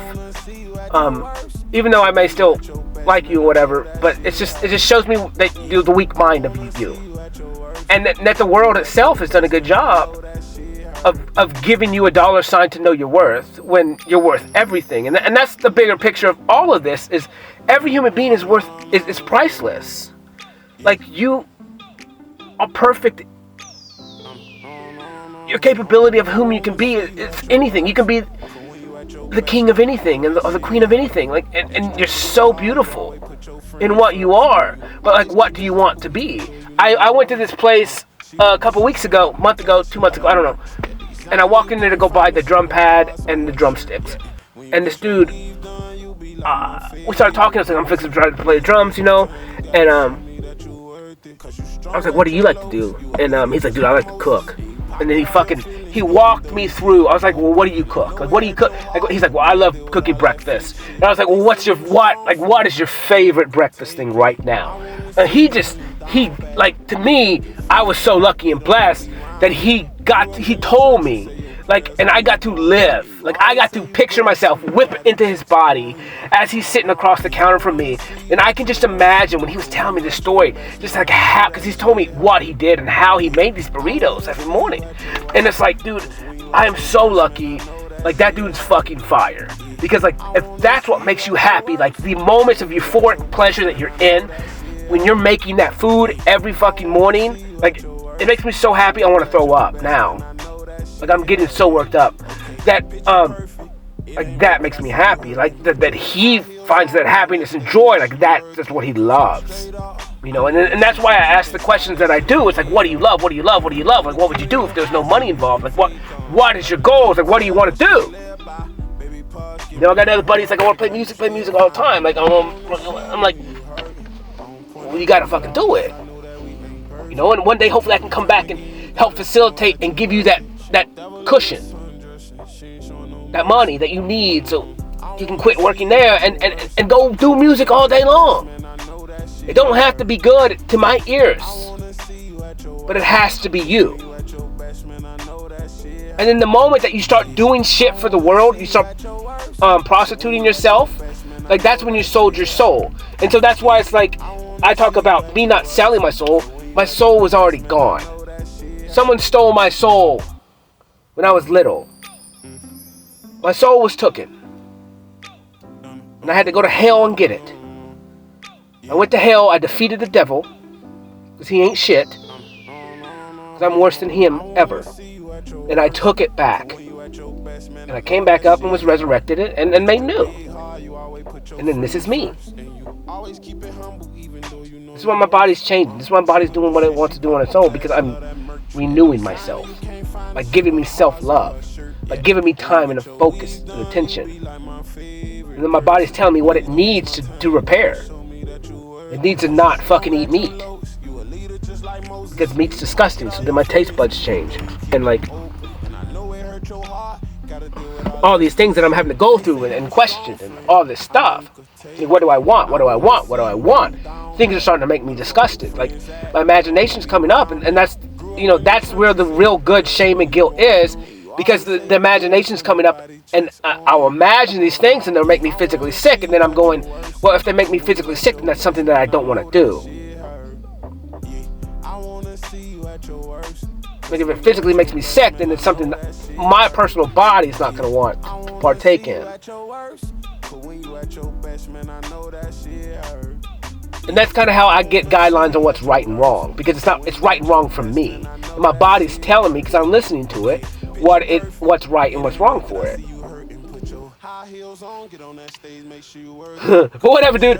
So I took off running down this path, and I did one night, because I went out there and started dancing, and the song came on, and I'm doing my shadows, and then all of a sudden my legs just busted loose. I started shuffling like a motherfucker. I've never shuffled, because I dance and I walk like I'm drunk all the time. Like, my legs are really stiff and restricted, but as time goes on, I'm getting looser and looser and looser, and I'm freeing myself every day. You know, I'm holding less back every day. And it's really cool for me. You know, and it's all about, I don't care what anybody says. And it's just a journey of that. Of like, who cares? Who cares who sees me? Who cares? Like, it doesn't matter. Because this is my world. I'm the king of my world. If I want to have fun, this is my world. The only one who's going to provide me with fun is me. The only one who's going to make me happy is me. Like, really? Like, no one should have control over your happiness. And then that partner for me is just, that's extra, but I got to be happy too. I got to be happy on my own. And let her know that she's not in control of my happiness. That I'm happy with or without her. I may be more happy with her, but not really more, just a different kind of happiness. Like, together we're happy together, because I love you. I want to spend time with you. You're brilliant. You're beautiful. You're funny. You push me and trigger the fuck out of me. And I love that, because I love it. Pisses me off, but it brings me growth, and I love that growth.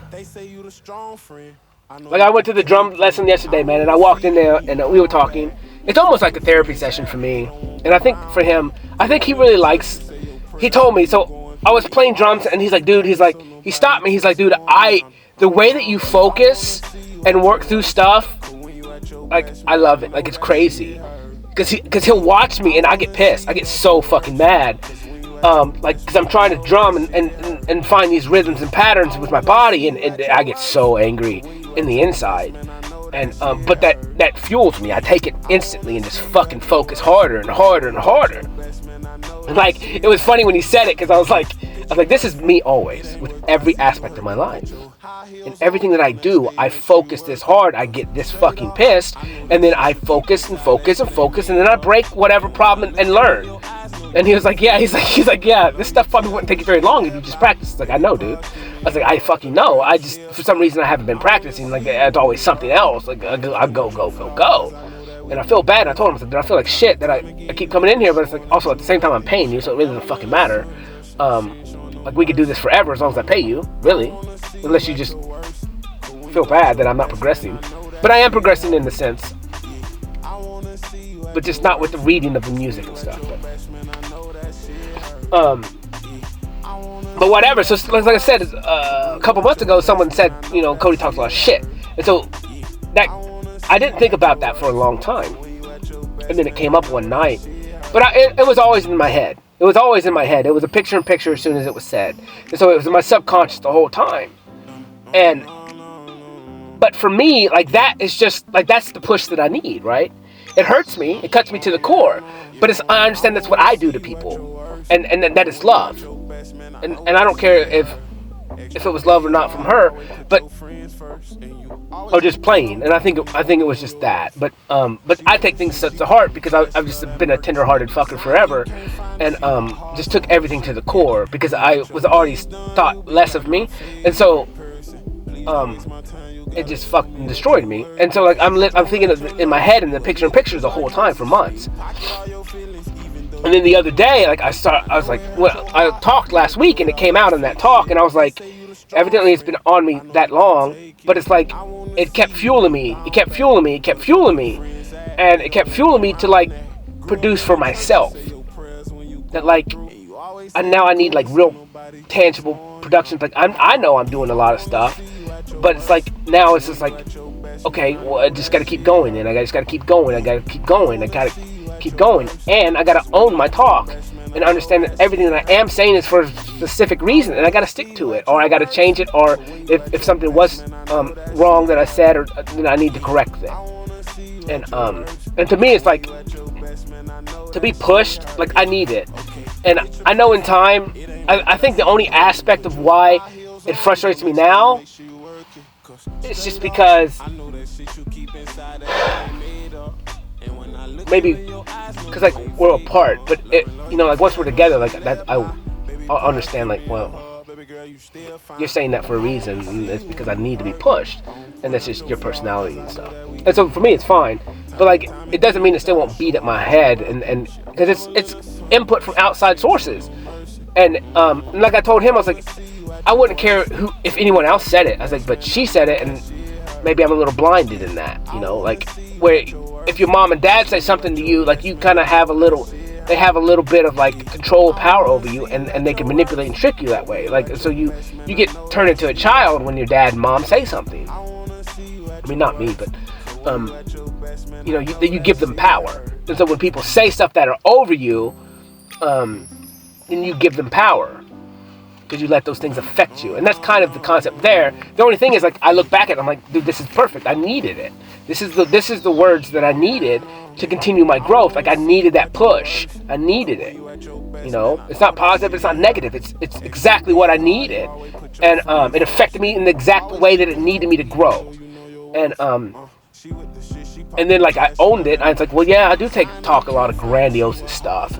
And then I understood in that concept. I was like, but it's based on time. It's based on a bigger scale of time, and understand that Rome is not built in 3 days, but you know, it takes a while. So it's like a lot of the stuff that I'm doing is like, yeah, it's gonna be not on the timeline that I want, but I understand that there's only 24/7 in a day, or 24 hours in a day that I can do stuff, and then I'm growing so much on the inside and in myself that like whatever tangible things that people think or don't think that I should be producing, or that I've said that hasn't come to fruition in the physical state, it's only time will tell. Only time will tell. And I had to own that. And the moment, because I talked to him about this last night, and the moment I said it, I was like, you know what, that's cool, because that's what I need. I needed that push. Now I look at it as a push, and it was a beautiful push. It was exactly what was needed, and I'm forever grateful. Forever grateful. Because it helps keep me progress. And it's like, a lot of times the way I say stuff to people is because I love you. Like if I call you on your shit, it's because I love you. If I say that stuff out loud, if I talk to you, I love you. In every aspect. Every human being I love. And when I talk, I tell you the truth because I love you. It may not be received well. It may not sound well. But my intent is love. And to be honest. Because lying to people is pointless. And then you create fantasies in your head and you build off of untruths. And so like the key of the game is to only hear the truth, to only accept the truth, and then to change the truth and make it true for you in the way that you want it. But you have to face the fact that some of the shit that you're doing that's true could be negative to you. And either you like it or you don't. And so you just got to take accountability for your own actions. Like, fuck it.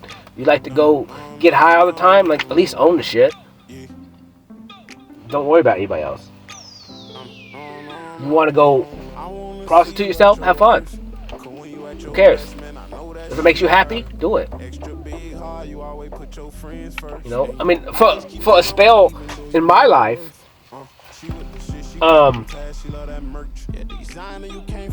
like that made sense. Like I questioned that. I was like, man, like I can just go be a male whore, like literally. But the overall goal of that like made zero sense to me, because it's like I want intimacy with somebody. I want to build off that for as long as possible. And so like, yeah, I could go take care of all these rich white women, but that's not going to fulfill my ultimate goals and needs and desires.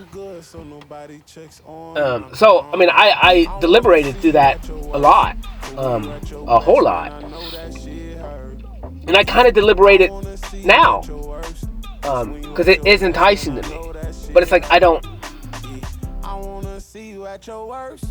Like I want that one person. That's the next goal. That's the goal. And I just want that person. And then we can deliberate from there. We can do whatever we want. Once we have each other, then we can do whatever the nasty, disgusting shit we want to do. Like it doesn't matter as long as we're a team.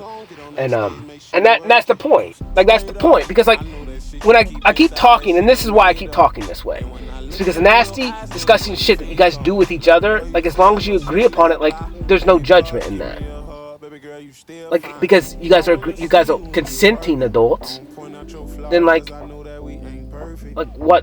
what's sin in that? Like really, and I look at cheating that way almost now. I don't like you're hurting somebody else, you're hurting your partner. However, the two adults are equally exchanging and agreeing upon those things. So the act of them together is not the issue. It's the you told somebody you wasn't gonna cheat, so you did. But you don't own her, and they don't own you. But if you guys agreed upon that oath, then that's what you need to abide by. So you guys are making your own laws for yourself, and then you're dealing with your own repercussions that you created the rules for. And so it's like that's where that communication comes in. It's like, well, what do you want? But it also doesn't mean that like you could say that you guys want an open relationship, but you guys can get jealous and then it falls apart because that's not really what you wanted. You thought you wanted it, but it's not everything it's cracked up to be, because that intimacy and love is not there. It could be, But it just depends on your relationship with each other. So whatever. To each his own. And that's what I'm saying. There's many different avenues, and I think it can all work out. It just depends on each individual human. And that's where you get the poly couples and you get all this other stuff. I would like I said, we don't really have. I would like to see. I don't know, man. I don't know how it would work on a grand scale of things, but it could. The only difference is like, I mean, there's already not enough males for females, so and then the females want money, and so like they only get like 1%. Like women are going after 1% of men, and so that leaves like 99% of the other men like not good enough, qualifying for these women that think they're worth everything, and they are. But not in the capacity that they are. They're when all they want is money and to live an extravagant life and to experience all these fun things. And they want to get it from another man, and they want to use their body and sell themselves as a prostitute for them. And that's not good. That's not bad. That's fine. If that's what you think your worth is what's between your legs, the whole, and how you can service another human being. That's fine. Own it. Live it. Do it. If that's what works for you and makes you happy, have fun. Don't infringe on someone's free will. It's not right. It's not wrong. There's real repercussions to it. You know? And so do it. But then you're going to get a certain kind of man that doesn't, that treats you like shit, and you're going to stay in that victim mindhood, or you want to be punished and you want to be abused and neglected. I don't know. It's kind of a weird concept.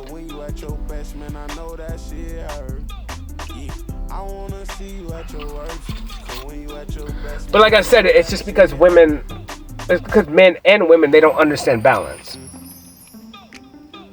That's the difference. And so those relationships, when you're in balance, is totally different than the world standards of, I want a 1% man to wine and dine me and travel me across the world. And if he provides for me with that, I don't care if he has multiple women, because he's provided and I'm happy in those materialistic stuff, which is fine. If you're happy in a room full of materialistic stuff and a Rolls Royce and Mercedes and flying everywhere, which sounds cool, have fun. But that, for me, that's not, I don't care anything about that. I could have fun walking down a nature trail for free. Like, that's the most fun for me. Me going out in the nature, me going hiking, me dancing with someone, me sitting on a blanket under the stars, freezing our ass off together, listening to music, getting high together, eating shrooms, I don't know, dancing. Just feeling each other, accepting each other, giving each other time and attention, and us creating our own world and existence together. Like, that is what I want. And all that shit is pretty much free. Clothes are optional. That's free to me.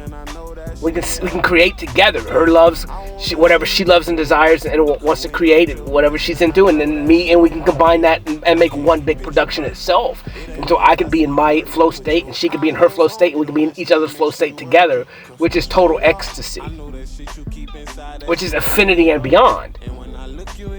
But in order to get to that infinity and beyond, like, at least one of you has to be capable of infinity and beyond. Because if neither of you can do that, then neither of you can go. And this is a concept that not many humans have ever made. And the place that I'm going is somewhere that no one's ever been. The ecstasy that I can create, no one's been there before. And like I said, only one person's going to get to go with me in that capacity. And then I'm going to teach my kids how to create that from a young age, how to go into those flow states and to build those new existences and worlds where they can create their own sphere of existence, where anything is possible. And they can do it better than me because they're untainted. They'll have a clean slate. They will have no wrong ideas. They won't be holding back. Because I'm going to teach them how to love themselves from day one. And that they are who they are. And they're not me, but they're them.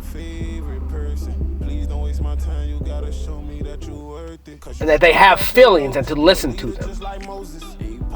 And then how to fucking explain those feelings. And hopefully they teach me how to explain feelings better. Because I'm just going to be like, what do you feel? Like literally. And then I'm going to hopefully, in watching them explain it to me, I'll be able to learn how to express my feelings more. And that's the same with the partner as well. So I'll be able to watch her explain her feelings so I can learn from that as well and how and what I'm feeling and how to explain those. It's very hard for me to explain it. And I can kind of explain it, but I have to use a lot of correlations with things. And then, but in the totality of things, my body doesn't express them. That's the biggest thing, is my body is very hardwired to not express my emotions. And so like, even if I'm crying, like the tears are fucking running, but my body is not like expressing that. They're just tears are flowing. So, but that's just from being broken, man. It's from having to be the strong one, having to turn your emotions off for your family, and to be the one that's like, it's all gonna work out. We gotta just keep moving forward. And so it turned me into a monster, an AI, really, a machine of lack of emotion and expressing emotion.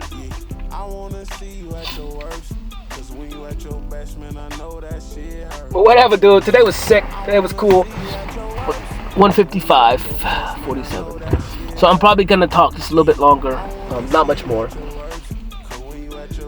But who knows, man? I had so much fun, and so I ran through the water, was having fun, taking pictures. Blast.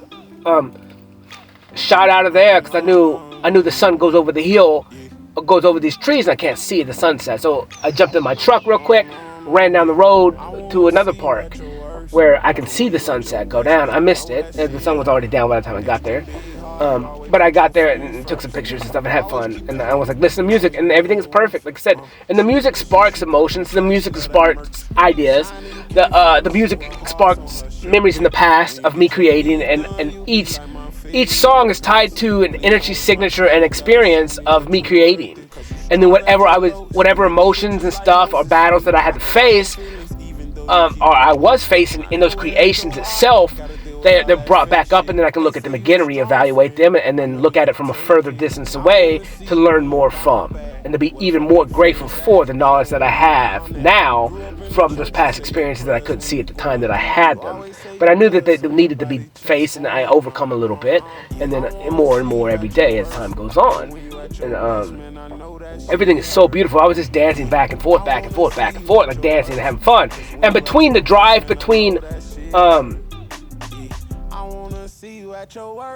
from Treewater Island to the nature park thing, I had the idea. I was like, dude, like OnlyFans. I'm gonna do an OnlyFans for sure, because last night when I was doing my art, I found this thing a little bit ago, and I've been using it in my art. But this is funny. This is funny as fuck. When I painted it last night, it looks like a unicorn now, and I'm gonna post it. It looks like a unicorn, and there's a hole in it, and I put my dick through it, and it literally like perfect. It fits perfect for my dick. It's the craziest thing I've ever seen, and it looks like a unicorn. And then so when my dick is erect, I ended up getting paint on my dick, because when I put my dick through it, like it looked like my dick is the horn of the unicorn. Dude, it was the coolest thing I've ever seen. But it's my dick, and it's like, I talked about this a while ago. It's like I never took dick pics. I just never loved myself. I never loved my physical body.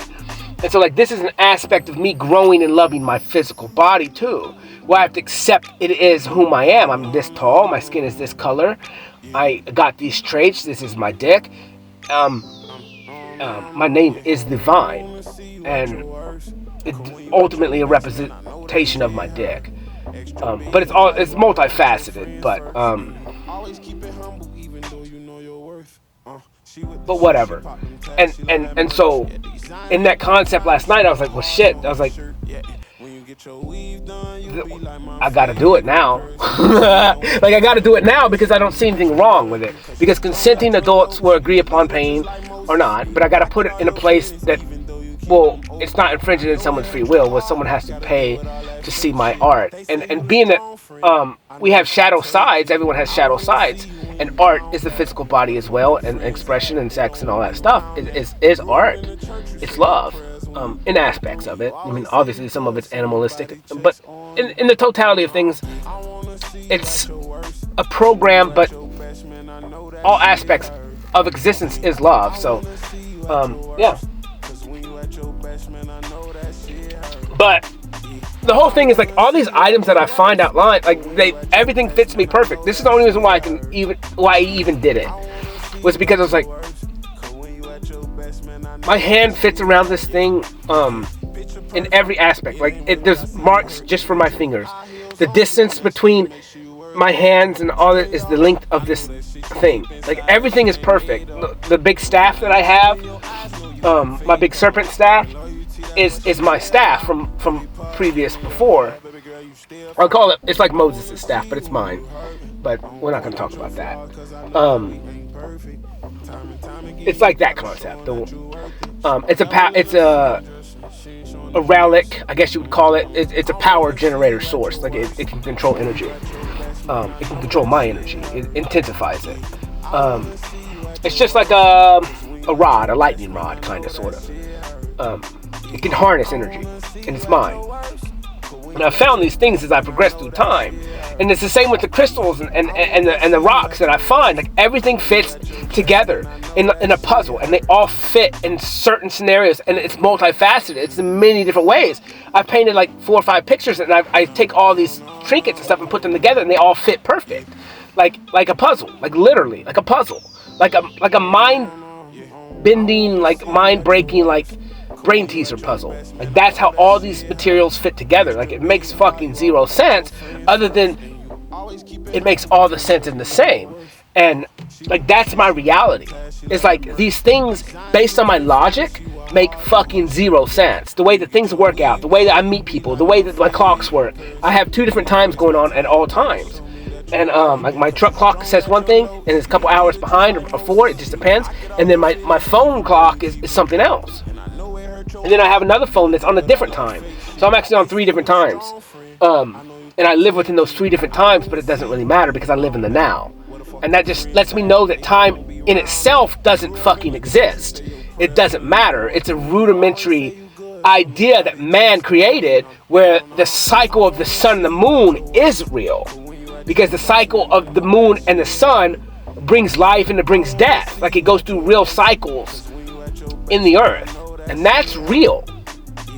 And that's consistent. And the times that we go on are man-made and false. And for other people's pleasure, for other people's ideas, for other people's control. I talked to a guy when I was getting a tattoo, and he was like, man, he writes these fiction stuff, and I laughed at him because when he told me that, I was like, well, in all reality, everything is fiction. Or everything is true. It really doesn't fucking matter. It's all based on the eye of the beholder. And it's like, and in our reality, especially stuff in the past, like we really don't know what's true and what's real. Like, but what I do know is now. And I do know what I feel. Because logically or tangibly, I could say that something in front of me is real because I can touch it, but that doesn't fucking mean anything. It doesn't, I mean, or it means equal to or greater than, not greater than just the way I feel when things happen. One of them I can see and use these senses, and the other one I just know. So it's like, who's the judge of that? Like what's real?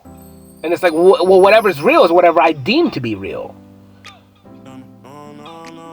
Like, because I'm the ruler of my mind. I'm the ruler of my ideas. I'm the ruler of my creations. And what I accept to be created, and accept to live, and to accept. Really, I accept whatever it is that I accept. And so, but he was just talking about, like, I don't know if he said he saw something or that it was kind of the opposite, that we lived in the moonlight, or that humans lived in the moonlight and not in the sun. Or like there was a time before, and maybe there was a time before when there was I don't know, but like I said, I get charged from the moon. Like my energy is different in the moon as it is in the sun, I use both. I use both energies. And both are needed, obviously, because if we didn't need one or the other, then they wouldn't be here. So, like, all logic says, well, one and the other, they're equal. They're both give and take, they're opposites. But that's how I live. I understand opposites are needed. You can't have one without the other, so whatever. At least in my life, you choose what you want to do. And I guess in the sense of if I'm but see, that's weird because that brings me to like a leader and then slaves. But I fought this battle for many times, where it's like, I understand that not everyone wants to take lead of themselves, and that's the future. And so it's like, I can't be mad and save everyone. I can't make you want to lead yourself. I can't make you want to be your own king. You have to want that on your own, and then you have to justify doing the things and sacrificing the things to get that. And you may not want to do that. You may just want everything given to you and the convenience of that. But in order for me to get to where I need to be, I have to provide that for you and give you the option. Because that's how I'm going to get my goal, which is for me to be completely free and have no one above me. That means I need to be above everyone else, or equal to. And in that understanding, I understand, like I said, 85% of the people in the world are sheep. And that number will dwindle down a lot because I'm going to give people the ability to not be sheep. But it just means there's always going to be sheep. Just because they get stuck in that convenience. And they're finding that stagnant energy. And it's not good or bad. It's just I don't want that life. Like, I want to make my own decisions. I want to deal with my own repercussions. I want to have my own challenges. I want to constantly be growing. I don't want to watch the same TV show over and over again, which I do. I only watch one show on the computer.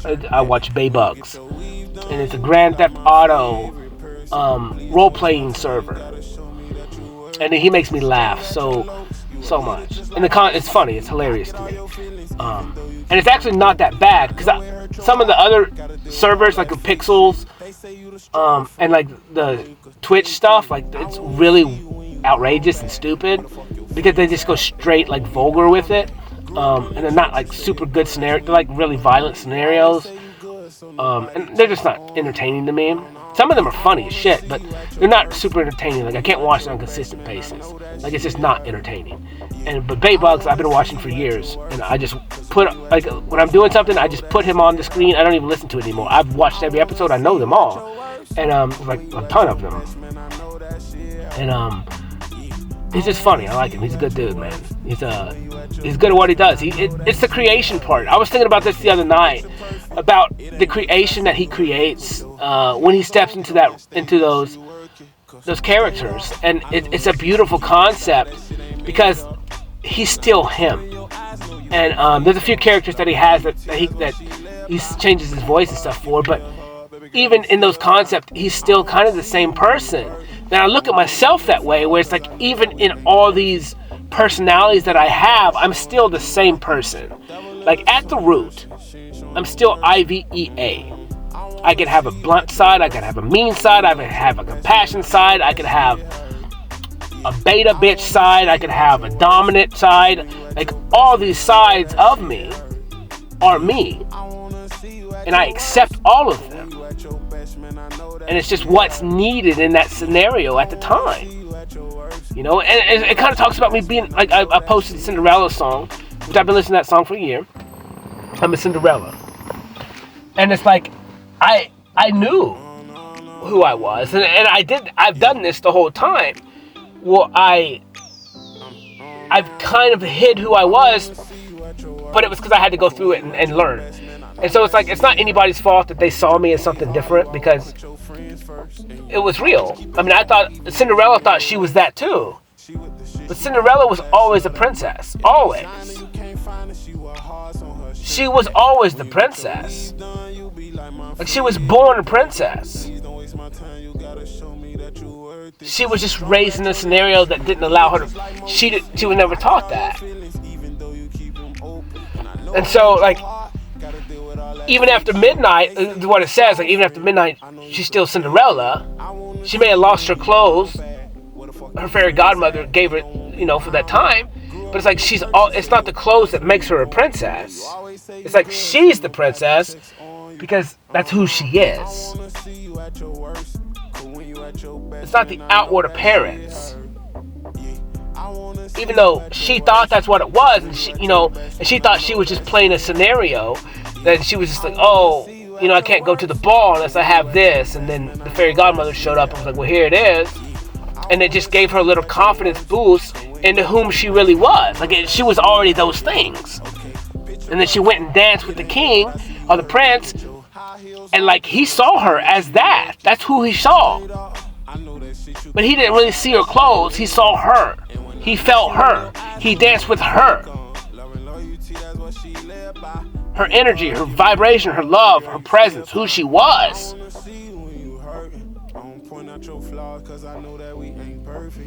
But she didn't even know. She thought she was less than. But she learned a lot. Like, she's a better fucking princess for it. Because she knows hard work. She knows what the lower class has to go through. She knows what it's like to be a slave. But it makes her a better leader because she's lived that life.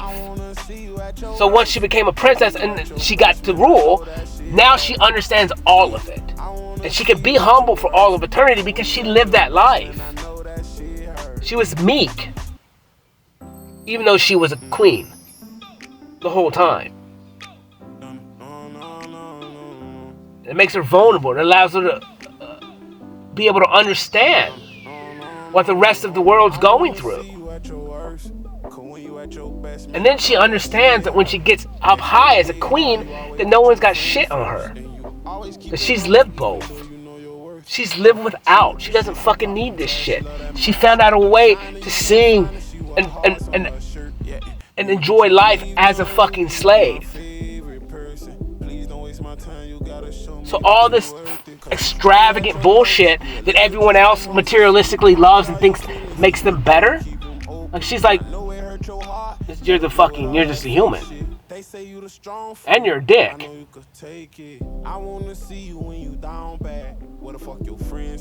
Like, who cares what you have? That doesn't make you anyone. That's not love. Like, go help the people. Go help your fucking servants. Go make them not fucking have to serve you. Like that. Do what it takes. Give your money to them so they can fucking enjoy life like you're enjoying life. If I'm eating steak, you're eating steak.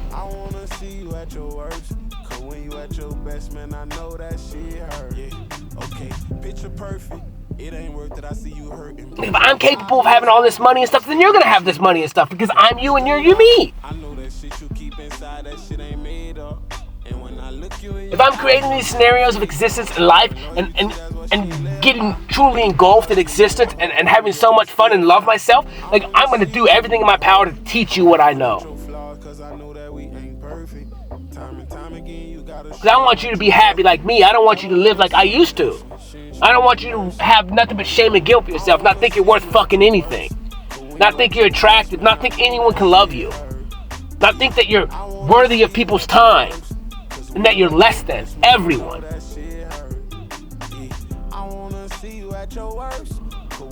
And that your worth is tied to a dollar sign. And then that dollar sign's tied to how much time you give somebody else and what you can do for them, what you can build for them. It's like, no. You're worth everything just for fucking existing. You're worth my time and attention for just being you.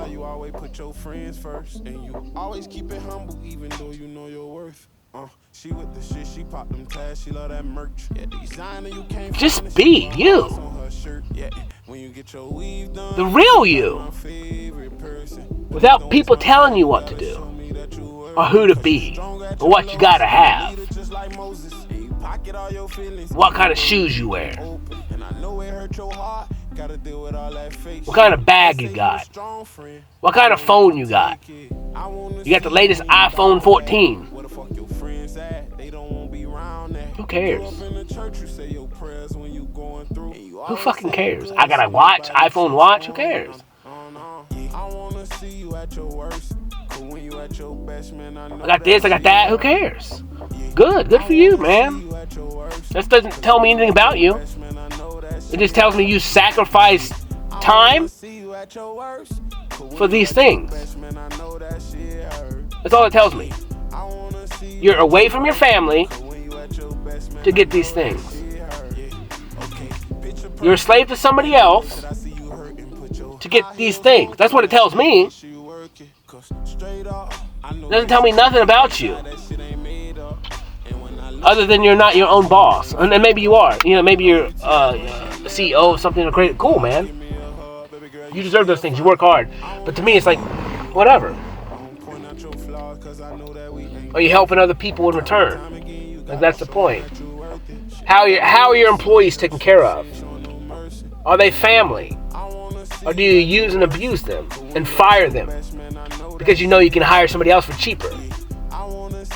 So you don't give a fuck about anyone. They're just cogs in the machine, in your machine that you created.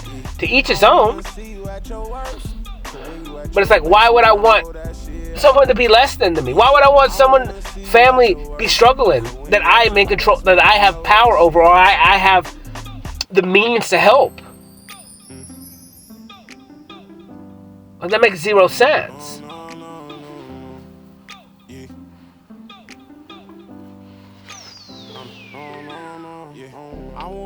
I don't know, man. That's why I love small businesses, and that's why I love, because I've worked for some people, man, and they treat you like family, like small businesses, like small plumbing companies, or like, and it's just like, they treat you different. They pay for your lunch every day, like, just because they understand that, like, you're helping me. I can't be doing what I'm doing without you. Like, I need you more than you need me.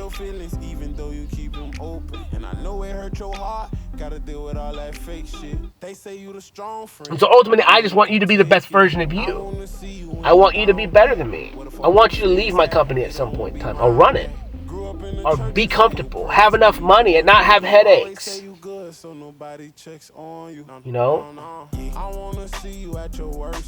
I want you to have everything you need and want and desire.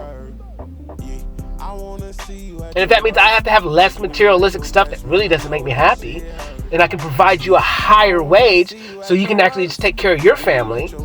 It doesn't mean I'm going to pay you crazy amount so I make nothing, but I would like to at least have my basic needs where I can at least go out and do whatever the fuck I want and experience with my family as well. But I want you to be able to do that too. Like, I think about my mom, and it's like, you know, we didn't really get to go on vacations or travel or nothing because she spent all her money just feeding us, so she didn't get extra money. So it's like, we could never do those things. Our Christmases were like, you know, maybe something, a little something, some clothes, some socks, some underwear. And like, I hate Christmas. Like, hate it. I hate birthdays. I don't. What's the point? Because in my mind, it was like, it's gonna cost my mom money that she doesn't fucking have. And then she's gonna have to go to work more. It's like, I don't see her enough anyways. I don't see her. We don't have a relationship really. So it's like, fuck it. You know, but it's like, it's negative. Like, that's what these holidays are for. And then people go into debt for these holidays to try and make the kids happy, which is fine. They're doing it for the right reason. They want the kid to have more than they did. But it's the money system itself, and it's like, it's just a trap. And you can just never get ahead. You can never breathe.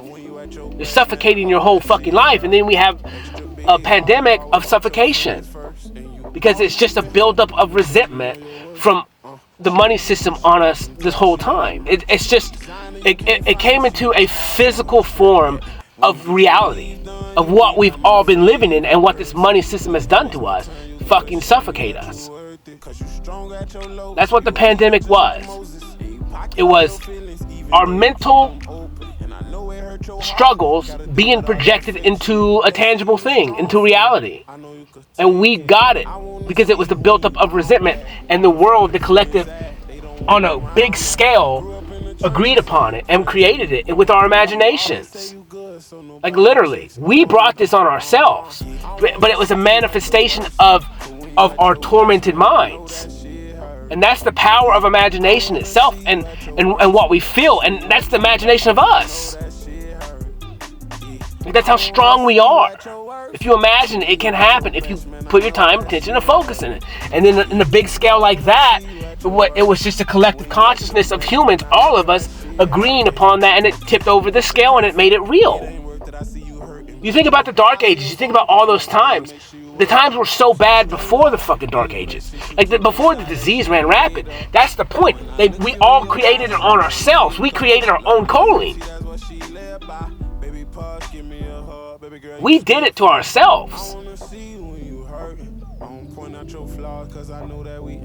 And then, maybe the leaders itself may have created it, but it was all accepted and projected from us. And then they did it for control. Or to cull us. To whittle us down. To keep us separated. To divide and conquer us. The same thing with Obama coming into office. He divided us more than any other president in the United States of America. And you think he came in for change? No, he divided us. That's when the real division happened. And it has nothing to do with his color. I mean, it kind of does. It was just part of the scheme. It's part of the act. But what he was preaching and teaching and saying wasn't what was being implemented. It was a show. He was showing you what his right hand was doing, while his left hand was doing something else. And that's when the ball started. Real bad. I mean, it's been progressing through time. It's the same thing with the president signing drug acts and shipping stuff to low-income housing. They created a society of slaves that have to depend on the government. Like, Go Brandon, like, that dude's a monster. He implemented that stuff. There's papers on it. They shipped drugs in there. They brought crack to them. They created welfare and all these these things to create dependent humans, to be dependent on the government so they can control them. All control is pretty much bad control if your leaders are all fucking bad.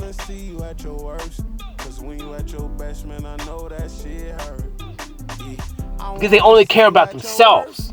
You think about Congress, they're making $250K a year. I don't know, I think it's increased now. None of these rules and things bother them. They're above the mean. They're fine. They don't care if diesel goes up. They're not the working class. They're not living paycheck to paycheck. If they can manage their money. If we gave everyone $250K a year to live, we would fucking be fine. I mean, inflation would go up, but not really if we can control that. The things cost this much money. We don't need to give everyone $250K.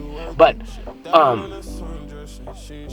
there's a number there that we can implement or provide. It's gonna suck. But I'm a type of human. But for me, it doesn't. But I've been living this life. Why I wear the same shit every day? Why I get in cycles and eat the same shit for weeks, for months. It's comfortable for me.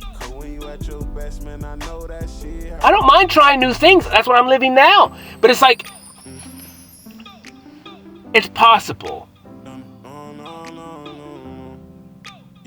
to be happy in those things. And now I'm understanding that, the future can be great. We could have one supplier supply all the clothes for humans. And then I'm like, cool, they're all exactly the same. Maybe they're all white, right? Every clothes that you have is white. And then I fucking make you. You can choose to not decorate your shit. But then I provide you with art materials.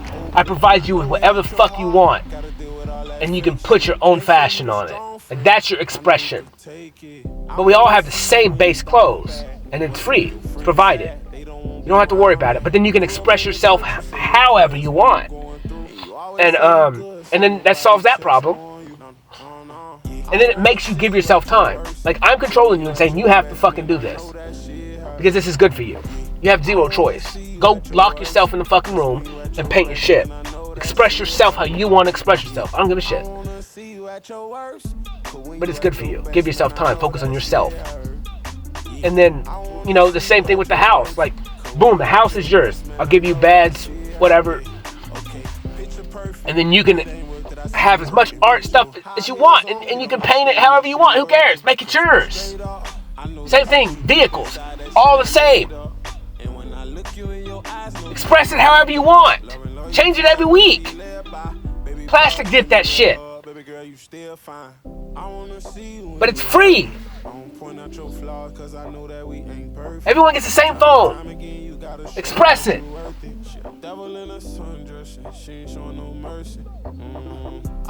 Everyone works the same amount of hours.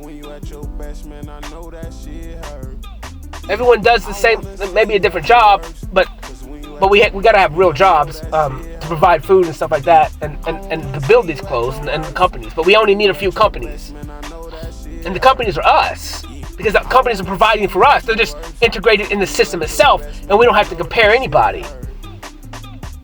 You know, and maybe, you know, some of the people who want to lead and have more responsibility are over these companies. So the people like small businesses, and we have small businesses that can have, you know, food and stuff still, right? Like, you can still have these places. And I think that's it. But I think the basic needs are met. And then, you know, maybe you can still keep doing your jobs. I don't know. I got to kind of see how this will work. In the communities, I can do it that way. But in the totality of the world, I don't know how. We're gonna have to have a lot of blue collar people. We're not gonna have a lot of high up CEOs that run shit. There's not gonna be many.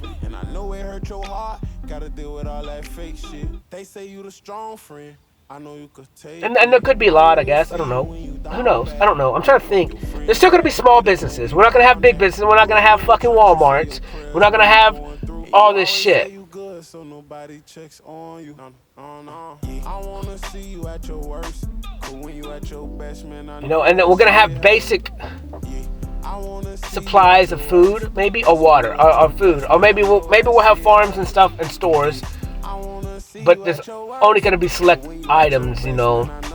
There's still gonna be a lot of variety, but it's gonna be within, you know, like a stamp system, maybe, or like whatever. But there's got to be a way where you guys can buy extra food and stuff like that. And, I don't know, man.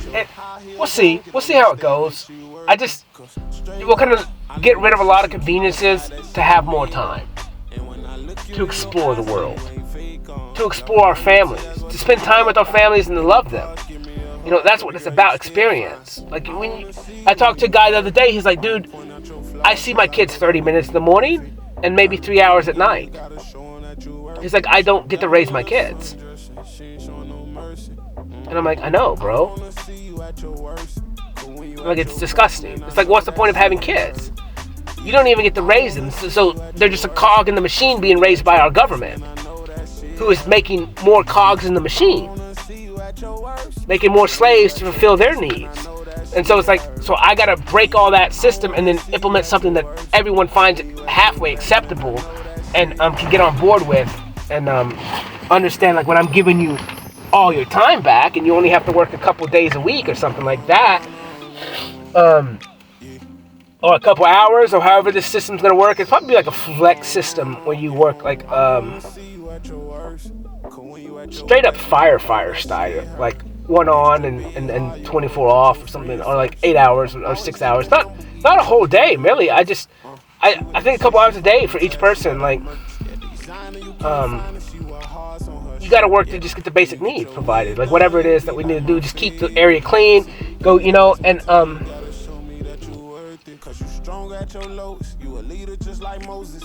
create, innovate, how to make our world better, new technologies, How do we make healthier food for us? How do we heal our bodies? How do we do this stuff? Like, how do we take care of ourselves? How do we become the best humans that we can be? Like, that's what's important. Not if you got a Gucci bag. You know? And it's like, it's that. And it kind of sucks because it's like some people work harder than others. I get it. And like I said, I'll have to take care of those people a little bit different. Those people will get more. They have to. But they're also leaders. They're also, that's the point. They're leaders. You're not. Or you could be. And that they get more because of it, but they also have more responsibility. Like me. Like, it sucks for me because I got to sacrifice a bunch of time implementing all this shit for y'all. And so that's the point. It's like, I want that one person with me, so I'm still having fun and I'm still in love with her. And she's helping me and I'm helping her, and we're doing it together. But we can still have fun together. We can make it fun and play all day long while we're doing this difficult shit. How we're being hated by many and how we're being loved by others. It doesn't really fucking matter. Either way, this is my job. Like, that's part of it. I understand. I understand the world's gonna hate me. I understand that these rich people are gonna hate me when I say, oh, it kind of sucks for you, don't it? You thought you were something, now you ain't shit. You're just like everybody else, like me. Because we're all humans. We're all equal. We all have 24 hours in the day. No one can run from that. We're equal. What makes you better? What makes you worse? And like I said, that kind of sounds counterintuitive if I'm leading everything, but stand up against me, see what happens. It won't be violent. I mean, I guess it could be. If you push it that way, I would defend myself. And I'm protected.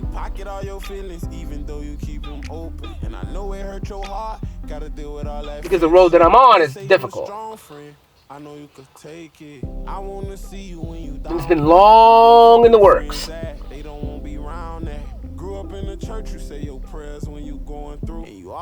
Very long time. Longer than your existence.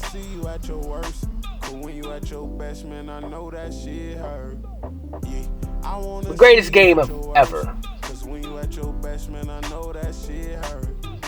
The greatest game ever. And we'll see, man. The future's gonna be fun, man. Because a lot of it is like, I won't know until I'm there. And I trust myself. And I love myself enough that I understand that that's exactly how it's gonna work. Because I always have pictures up of this. And it's always working itself out. It's always working and working and working. New influences come in and that's added to the Rolodex of information to help me decide and best implement these things. Because there's a way, and it just depends, and I won't know until everything starts to happen, how it's gonna go, how everything's gonna fall into place. And is it gonna be on a big scale, or is it gonna start out small and then grow big? I don't know. I don't know how it's gonna happen. You know, I don't know if it's just gonna be a shift and then boom, there it is, and sucks to be y'all. But I don't know. Either way, it's fun. Either way, it's a challenge for me. Either way, I'm comfortable in myself and I can understand that you can't buy me. There's nothing you can do to blackball me. And by the end of all of this, you will have seen everything from me, about me. Especially my dick. Holla. Love y'all. Peace.